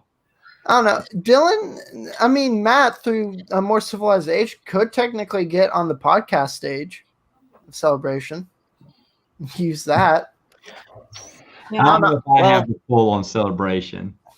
Yeah, that's one of the things is, would we be able to bring enough a crowd to warrant? You know what? And would be able to convince Lucasfilm that we can bring enough of a crowd to warrant us having a panel? Yeah. Listen, look at how big our following is. Like just like it's how big our following is. How many people actually show up to Celebration? Yeah. We have we have each Celebration. We have like a good 20, 30 people that show up. That's not enough to warrant a panel. Right. No, but the podcast stage is pretty small though. It's made for about maybe 100 people maximum. And I'm sure you guys could draw it in. Even people who don't know the EU. Get them invested, like name the panel something like again, I'm just spitballing ideas, like the early days of Star Wars books and stuff like that. Like, another continuity. Well, I mean, Star Wars. But there was like one person at Dragon Con who came to see me because he knew who I was. That was the first time I'd ever met someone who'd watched my channel, and he had me sign something for him. It was really nice. But and then after that, say what? There's also the logistical thing of like, if we're at the con with the table, then we have a panel. We have to pull people away from the table for the panel. So we have to have enough people to do the panel and have the table at the same time. I'll tell you what I love. I'll run the table. Oh, what, Dylan? You don't think I can? Yeah, after Mass. Look, I can mute him. Just like that. This is anyway. What were we on mute for a while? What was you saying? What were we saying, Matt? Anyway, that's really funny. No, I was saying that for Celebration, I think people know this. I was probably going to come this year because I wanted to see Chris. I wanted to see the Twin Sons Foundation. I think Ryan Arcade Outpost was going to be there too, and I wanted to see all those people. So and what about me? And so I wanted to go out there and sit with the Twin Sons Foundation, talk to a few people at Delray that I've talked to before, and just a few other people. I thought that'd be a lot of fun. One of my favorite things about Celebration is the Twin Sons live feed. Yeah. Yes, which I was on last time. Yes, it's not the best connection, but it is something that is enjoyable. And even Evan, when you're on, he muted himself. I did not mute him. Even Evan, even when you're on it, it's fun. But I do enjoy that because I would sneak at work and just watch that while I did work at my office. I would just listen to it because I just thought it was a lot of fun. And Brian had asked me if I wanted to come, and I was thinking maybe that's a good idea. And I talked to the missus a little bit about it. We were swaying that decision before everything, went to heck in a handbasket. But it would be fun to go out there. But I think the live feed thing that they do is fantastic. And to be honest, I would grab Star Wars authors to say, hey, come by our booth. We're a charity organization. You can come down and do an interview. And that's better than any panel because you've got a live feed. You do interviews. I would even set up my video camera and just do the interview right there, pre-recorded stuff, so that we don't have to pixelate you don't have to be live all the time. But I would definitely get a lot of that stuff going on at the booth and film. That was my idea, was to film that stuff, film things, and meet with fans, talk to them about because Twin Sons ask great questions to people, about what they do. Was their favorite characters were. I mean, and you get Dylan and Brian and all of them are telling about all the stories that they get to talk to people and the fans they get to talk to. And it's so much fun. But there's a lot of people there. I know Rebel Force Radio came by and said hello to y'all. I would have had that dude on and talked to him for a while. I would talk to a lot of these people because I just think you don't really need a booth. You just got your own. You don't really need your own forum, your fan Q&A. You just have it right there at your booth and just go ahead and film it. I think that to me would just be good enough. And you're reaching your core audience because anyone tuning into that live feed from Twin Sons obviously is Expanded Universe fan. Right. No, and yeah, I mean, definitely, it's definitely a fun experience. You can do a lot with that. Heck, I mean, even though it's not convention focused, you can also draw in people with, say if you had a computer, like a game installed, just a simple game or something, play that when crowds are low or whatever. You bring more people in to watch the stream and then just continue back on with it. Well, I mean, Dylan did try a version of Spin the Bottle at the table, which was a big hit when Dylan sat behind the table. Not as big as when Bill or Brian sat behind it. Spin the lightsaber. Say what? Spin the lightsaber. It was yes. It was spin the Shoto blade, and so Dylan would spin it, and maybe you got lucky.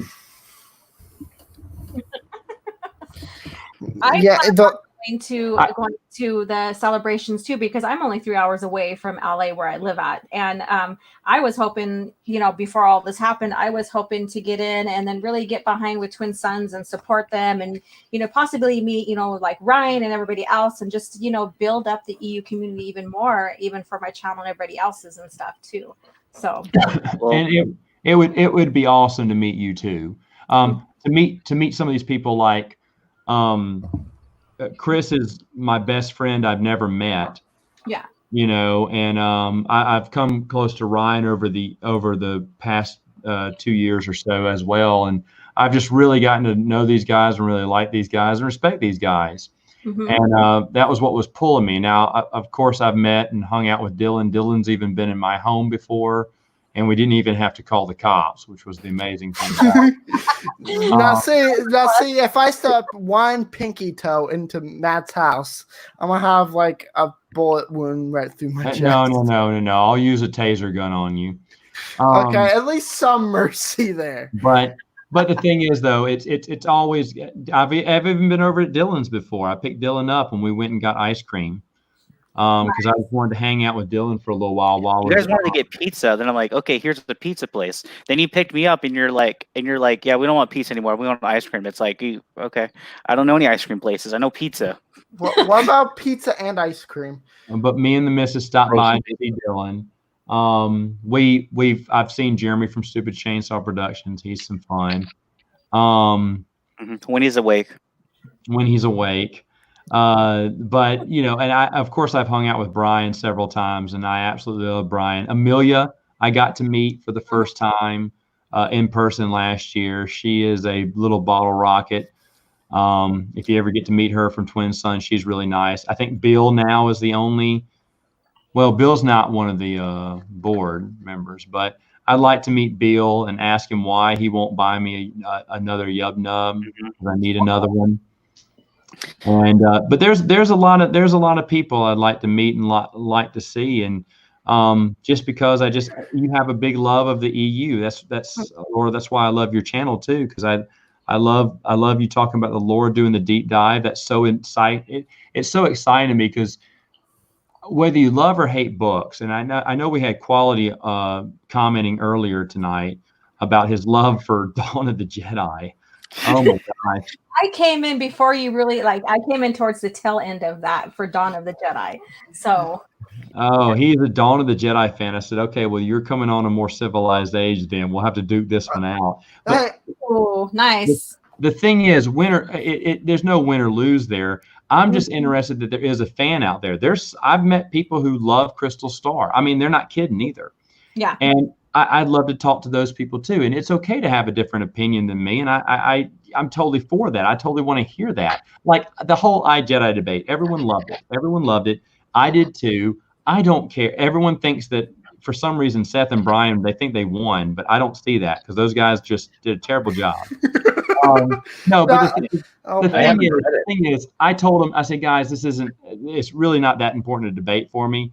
I do think iJedi needs to get a fair deal on my channel, because I did bash it really bad. So you guys are there to defend it, and I'm just going to ask questions. You can do your rebuttals, and I'm not really going to fight you.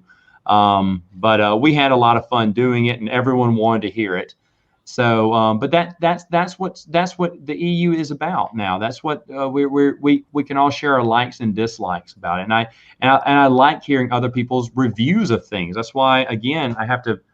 It's almost like this is a big commercial for OG Star Wars here, but in your lore videos, the thing I like is you start talking, you start breaking it down, and I see different. I remember different things that I had forgotten when I read it, but I also see different points of view. Like, oh yeah, that was kind of unique, or oh yeah, that was a very interesting plot point there, or character development.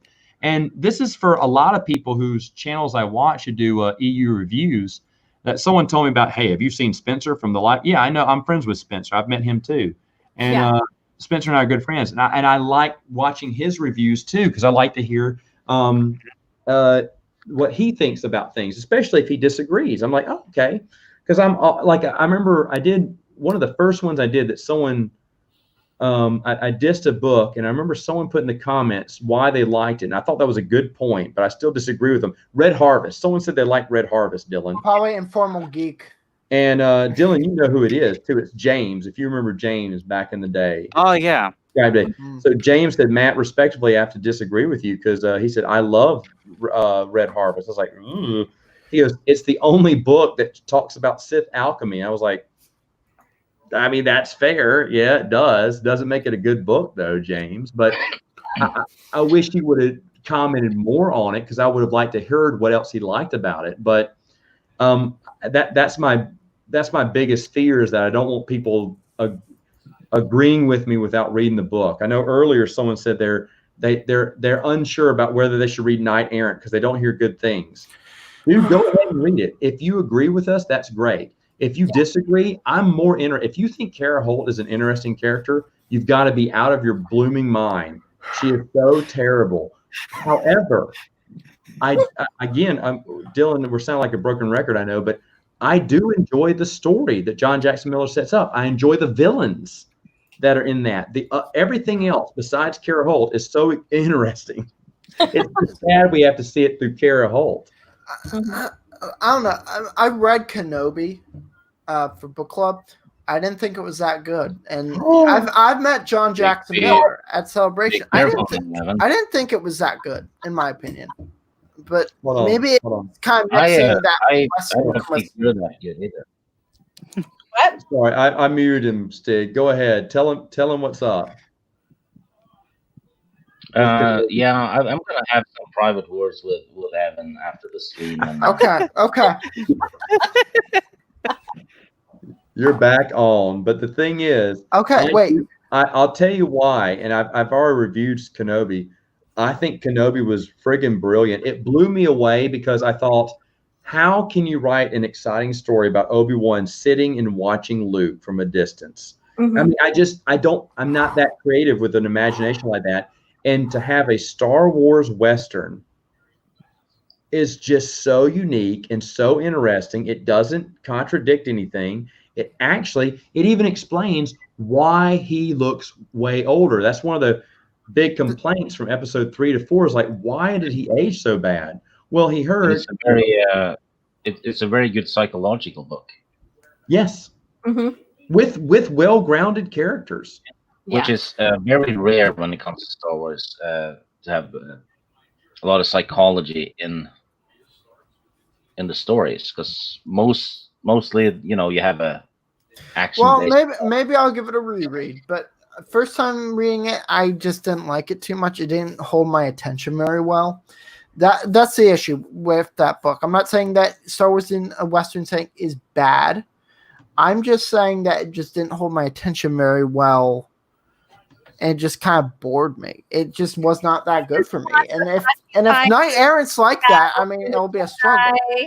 No, joking. It'll be a struggle. But this is coming also from Stig, who didn't like Jedi Search. No, I didn't like it. Let me ask you this. Since you both made comments on popular books that you do not like, Dylan, is there a book, and OG, I want you to think of this too, is there a book that you like that not many others do? Just to be clear, though, I didn't hate Jedi Search. I know. You originally gave it a 3 out of. No, I just thought it was shit. I just didn't hate it. I can't hear that. I can't hear that, Stig. I love you, but I can't hear that. All right. Dylan, a book that I like that other people don't. Yeah. Jedi Trial? Nah. I like Jedi Trial. It's not bad. Oh, you like Jedi Trial? Okay. Yeah. OG?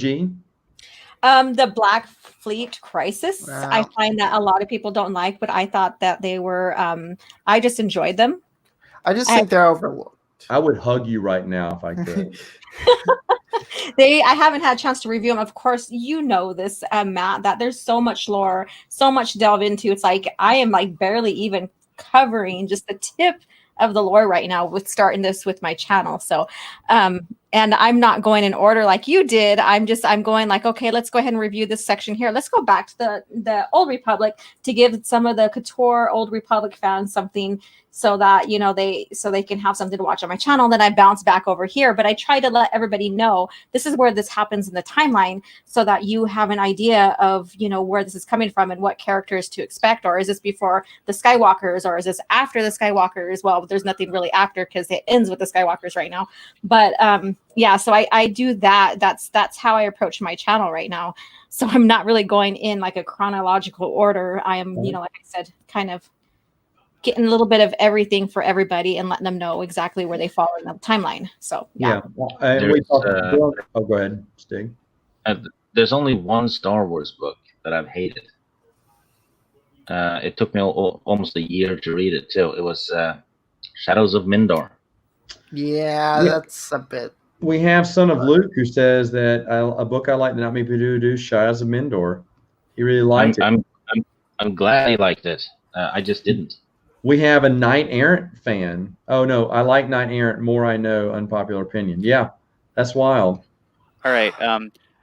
It's not that I like this book, but somehow Karen Travis made that atrocious Clone Wars movie into a semi-decent novelization. Well, I was about I to was- pull out this one. I was Instead, got this actually entertained. It actually kept my interest. She somehow made that book enjoyable. Not good, enjoyable. That's my hot take. I don't think it's. I've read a little bit of it. I don't think it's bad. I think that it cuts to the ending really fast, though. The thing is, how she writes it fantastically. The story she's writing is terrible, but it's not her fault that the story she's writing is terrible. Who wrote that? Who wrote the Clone Wars novel? Not novel, but the movie. I think that was Filoni. No, I don't think the movie was. Rob D's a Splinter in the Mind's Eye fan. And again, Rob D, I think you were here at the beginning. Splinter in the Mind's Eye, I do enjoy. I don't think it's the best thing out there, but I did enjoy it because I do. And if you can help me out, who was that villain I was talking about earlier? I can't remember his name, but he's so evil. But when Vader walks in the room, he's like scared. I love that they did that character turn. That was Zizor. What? Oh no. No. Mind's Eye? Splinter in the Mind's Eye. Okay. Eye. Who's the governor, the imperial governor, or whoever? Tarkin. I read that in a long time, so I can't recall. That's good. Yeah. I know there's Lord Shadow Spawn. Let me. I have the friggin' reader's compassion. That's Shadows of Mindor. Either way, though, remember when he said that he Splinter of the Mind's Eye. Oh gosh, I don't remember. There it is. Rob got it. Yeah, Grommel. Yeah, Grommel. Yeah. He's in Rebellion. He's in the Rebellion video game. Grommel is an interesting character because I'd never seen that before. Always the big baddie. He's intimidated by Vader, but he didn't want to show it, or he despises Vader because he's a little goody two shoes or something. But no, this guy knows Vader means business, and I'm gonna cry like a little baby now because Vader's. I mean, I think he just falls apart, he starts shaking uncontrollable because Vader's in the room. I was like, yeah, that's right, because Vader's a badass, and you should be scared of him. But Grommel before that is so awesome. He's like evil. He spears that guy's eye and puts it out and says, tell him his complaint is on record now. And he's just so evil. And you're like, ooh, he's so bad. But when Darth Vader comes, the bully becomes the wimp. And I just thought that was unique. It does have a few faults, but that's because of the way it had to be written. George Lucas took very great care in Splinter of the Mind. He did read Splinter of the Mind's Eye. That is a book we know he read, and he asked Alan Dean Foster to cut out some things because that was supposed to be the sequel for Star Wars, for A New Hope. And so it's written on a foggy planet, so that way they don't have to do sets that much. I mean, everything was written with the idea of making a movie on the cheap, because George was, even if it didn't make that much money, George was still going to do a sequel if he could. But he knew he had to do it on the cheap. So Splinter in the Mind's Eye was that test run for it. So I don't mind some of its faults for that, or its kind of hokiness with the Caliber crystal. I don't mind that either because it's an early book. Remember, that's one of the first EU. It was the first. No, it was the first EU novel we got, and it's good for what it's worth. So Splinter in the Mind's Eye, a lot of fun. Really quick, I'm going to answer who wrote the TCW movie, which was Henry Gilroy, Scott Murphy, and Stephen Melching. And the only reason why Sonic League says that trash needed 3 entire writers is because that movie was put together using 4 different episodes.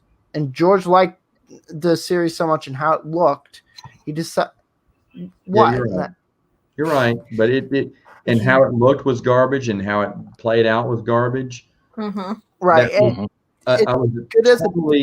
I remember getting excited in the theater saying, oh, wow, Star Wars is coming back in theaters. Because we thought that, remember, George Lucas said the movies are done. But then Clone Wars came out. You're like, and I was excited for the Clone Wars. And the movie came out. I took my wife. I was so excited. And then I watched it, and I looked at her and I went, that's an embarrassment. That is an embarrassment. I don't think it's an embarrassment. It's not good. It's not good as a movie. It's fine if you divide up into the 4 episodes. It's fine. I don't think it worked in movie format though, and I think it cut out some scenes which might have helped it along. Because If you have to divide a movie up into 4 segments to make it pleasurable, Well, it's not. Well, then here's it's the not thing. a good movie. Here's the thing. It's not. It wasn't written as a movie. I understand what you're saying, but then they shouldn't have brought it out. Period. No. Yeah. Again, that was Lucas's decision. And That's again, nothing. Stinky the Hut. I'm sorry. Yeah. Mhm. You mean Rhoda? Yeah, and Stink. why does Jabba need a translator in episode 6 when he obviously could understand English in episode? What do you mean? From what 3PO. I know, Jabba's known even in the EU to be able to understand English. No, I thought he didn't. basic.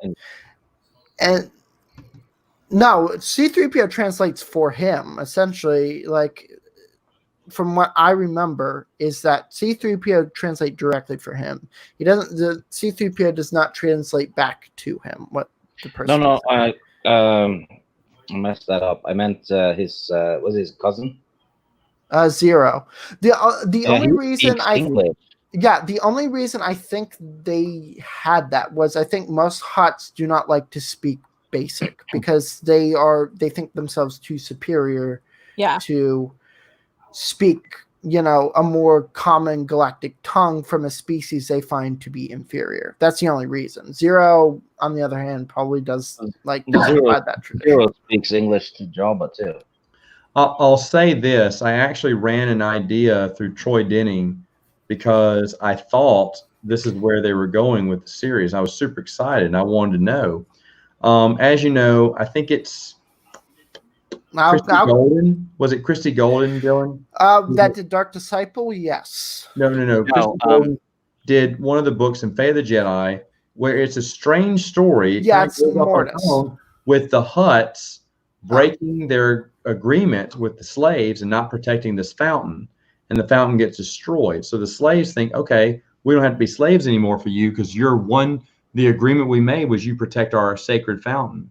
And then the New Republic had to begrudgingly order the slaves to fall back under the Hutts and back slavery. And it was a big contradiction. I was like, oh my gosh, that's big.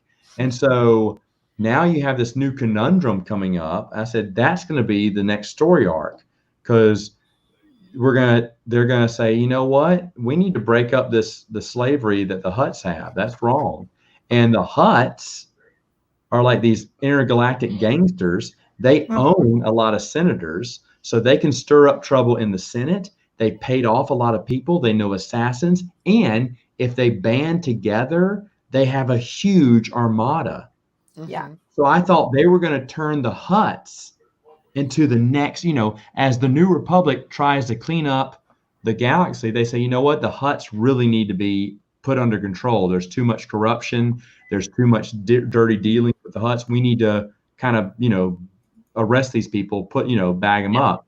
And then the Hutts band together for the first time ever saying, hey, look, our survival depends on it. We can't be rivals anymore. We got to band together and show the New Republic that we control the galaxy. Yeah. And there's this big, and I just kept going on. I said, was that what you were going for? He went, no. He said, but that's a really good analysis. He said that he had no idea what Christie was doing writing that side storyline there and where she was going with it. Of course, as you know, Troy Denning was going to do his own little trilogy and base it off the Anzati. He was going to talk about the Anzati and kind of go into them. They were kind of going to be the villains, the the vampires of the expanded universe. He thought that would be very interesting. But he said he didn't know where Christy Golden was going with all the Hutt storyline. I said, well, to me, it makes perfect sense. And if you look at some of the books leading up to it, it's like, yeah, this makes sense that they would eventually go after and kind of shut down the Hutt empire, and all the Hutts would finally band together, and together they'd be a very powerful force. Yeah.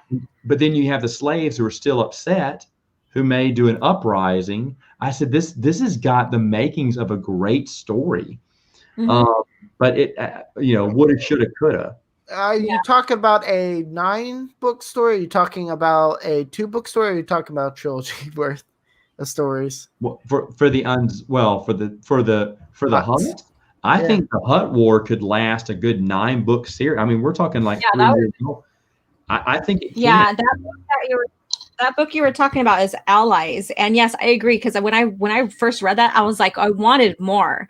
I wanted more from that. I'm like, where does this go? And we're in the Fate of the Jedi series, and we're and this could also be another pivotal point for even the Jedi as well, having to deal with that as well, the uprising, but it didn't go anywhere. Yeah. Well, it kind of got resolved because, I mean, Dahl was the only one in the Galactic Alliance that was pro-slavery, and that was only because she didn't want disorder. Yeah, well, they felt like they had to do that to not upset the disorder of things. But you also wonder, because didn't the Senate vote on that? Isn't it mentioned that the Senate voted on that? They were at the end. Go ahead. Sorry. Yeah, at the end, they outvoted her. Yeah. They outvoted her, but the thing was, I bet, and this is the thing they didn't say, I bet a lot of those senators were on the payroll of the Hutts. And everything was just making sense to me, and like wheels were connecting. I was like, oh my gosh.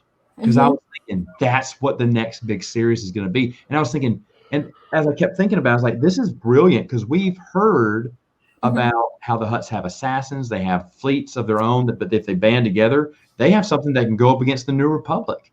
And they can slow down the Senate with their, the people they bought off. It could be a really exciting, thrilling story, and that I thought they were going there, but I was wrong. That was not where they were going, or at least they didn't think that far. But Troy Denning would tell me that how they planned out these big, New Jedi Order, Legacy of the Force, Fate of the Jedi, is they would all meet at a Comic-Con, and then they go into an empty room where no presentations were going on, and they'd sit there and they'd outline the next book series. I'm like, are you kidding me? Are you kidding? Being in that room with them, just to hear them go back and forth with what's going on and what they want to see evolve and stuff, and just thinking too about, because we're talking about the Hutts now, and even in stories like in the Han Solo trilogy and other stories that have the Hutts, and we know that they're a crime syndicate, and that we know how much they have a lot of, like, even the Empire in their pockets. It would have been fun to have like a Hutt kind of series, warlord kind of series, and evolve from that, because they were basically like mobsters. They were the galaxy's mob. So I think that would have been brilliant to have. And it's something different from us pursuing. And see, the thing is, the Jedi could be totally out of the picture, because Luke is obsessed with finding the dagger of whatever to kill Abeloth. Dagger of Mortis. Dagger of Mortis to go kill Abeloth. So he's sending the Jedi out there to search for it. He maybe is going out there so he could be fighting Abeloth. This takes Luke out of the picture. The Jedi can come across the lost tribe of the Sith and be battling them. So they could be totally disconnected from this whole Hutt invasion. So the Jedi can't help them right now because they got bigger issues. And the Jedi don't even want to help them, because part of the Fate of the Jedi was the Jedi getting away from Coruscant and the galactic politics of it all. Right. So this sets up a perfect, because the New Republic doesn't have the Jedi to help them. So they've got to face this crisis on their own while the Jedi are facing their own crisis. I could see so many ideas going on here that they could continue the story and we could have this great epic tale. But like I said, I mean, they don't know, but man, put me in the seat for ideas, man. Bring me at the next Comic-Con. I'd love to have been there and just given those ideas, but I think that when it just, I honestly thought after reading Fate of the Jedi, like, I know where they're going with. I felt smart for the first time. I think Holmes just figured it out, because I went up to Troy Denning. I said, I think I know where y'all were going with it, and I was waiting for him to say, "Very perceptive young man," pip pip, or whatever, and play his violin, or something like Sherlock Holmes. Send you on your way. No. Send me on my way. Yes, pat me on the head and send me to bed or something. And but he looked at me and went, "That's very interesting." And he said, "I had no idea where Christy was going with that, so we never really discussed it." I was like, thought I was going to be super impressed. You were going to be super impressed with me, sir. But I mean, and that's the thing about the EU. The stories could not get old. I think the Hutts would be a great, unique villain that are not Sith, that are not the Empire, that's not some outside alien invasion, but it's still relevant, and they've been around forever, and it makes sense that you have to go after them. Now, from there on out, I think eventually Han, Luke, Leia have to pass away, and you go into the new characters. Oh, you know, it'd be interesting. And you start connecting it with legacy. I also think that Jaina and Jagged Jaina was going to go join the Empire because Jagged was going to take over the Fel Empire. He was going to start the Fel Empire that we see in the Legacy comic books. And Jaina was going to recruit Kit Durin to form the Grey Knights. The Imperial Knights. Imperial Knights, you know, the ones that are kind of walk the line, because that's kind of Kit Durin's thing. So I felt like they were going to start the Imperial Knights. And then you're going to see a schism because Ben Skywalker is so upset that she's joined the Empire because the Empire is still not good in his mind. And that's what starts Skywalker Solo schism, that the divide that you see in Legacy, where they're not together. They're not friends. They've kind of fallen apart. And how did this happen?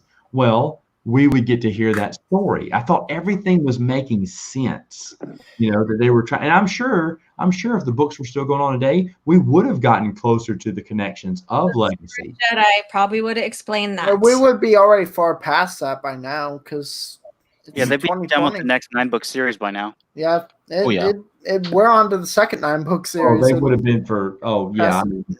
We're past the 9-book series, a trilogy, and about 2 or 3 other standalone books. Probably the Darth Santa books as well would have been. That's depressing to think about. Yeah, I know. Matt, you know, it'd be interesting if they did go the Hutt route. If Leia dies from an assassination attempt by the Hutts, for the Hutt Slayer. You could have Leia die. You could have another big character die. Eventually, all these characters had to pass away. Right. But that's the thing, man. Poor Han Solo has been through so much already.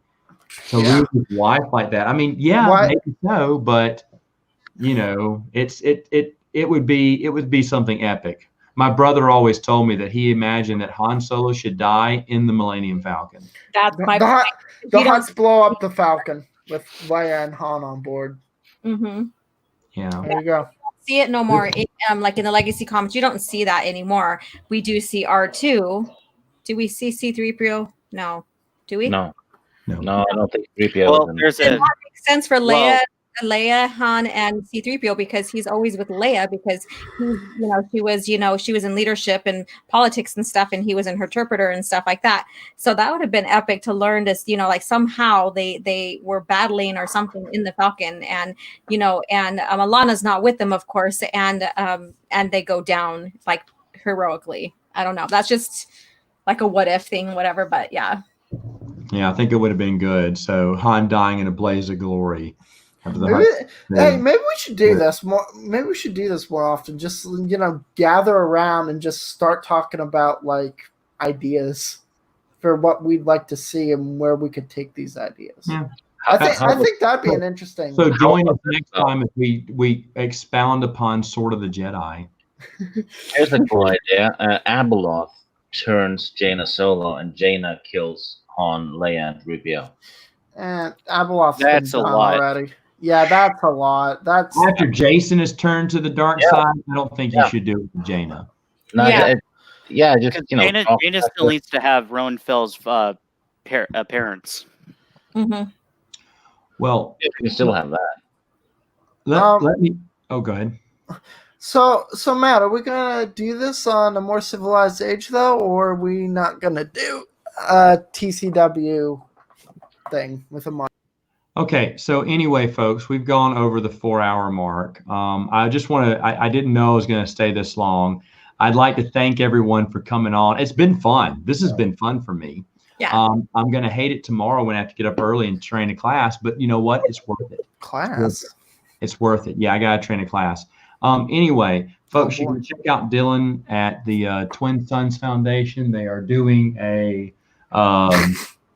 I don't know if they're doing any drives right now, but you can always give your donations into them. They will be doing drives once the pandemic clears up, right, Dylan? Yeah. As soon as we're able, hospitals are able to take donations again, we'll be doing more. Yeah, so there you go. So of course, go to Twin Sons Foundation. Make sure to give to them. They're a great charity. It's all tax deductible too. Also, check out Stig Kenobi on any channel. Just turn to a random He's on mine. YouTube channel, and he will be there. I'm more powerful than anyone can imagine. I'm telling you, you are. Stig, by the way, I appreciate you coming on my channel. I really do. Thank you for coming on. I Thank you had a blast. So thank you for having me on. Of course, we'll do this again. OG, do you want to go ahead and pitch your channel? Yes, you can find me. I'm OG Star Wars, your Legends girl, trying to make it in this discounted world. And you can find me on my channel, OG Star Wars. And you can also find me on Twitter as well. And my focus is taking you back to the heart of Star Wars, and that's the original EU. So thank you so much for having me here. It's a pleasure. Thank you. Super happy to have you on, Laura. We'll have to have you on more. Okay, Evan, go ahead. Tell us about your channel.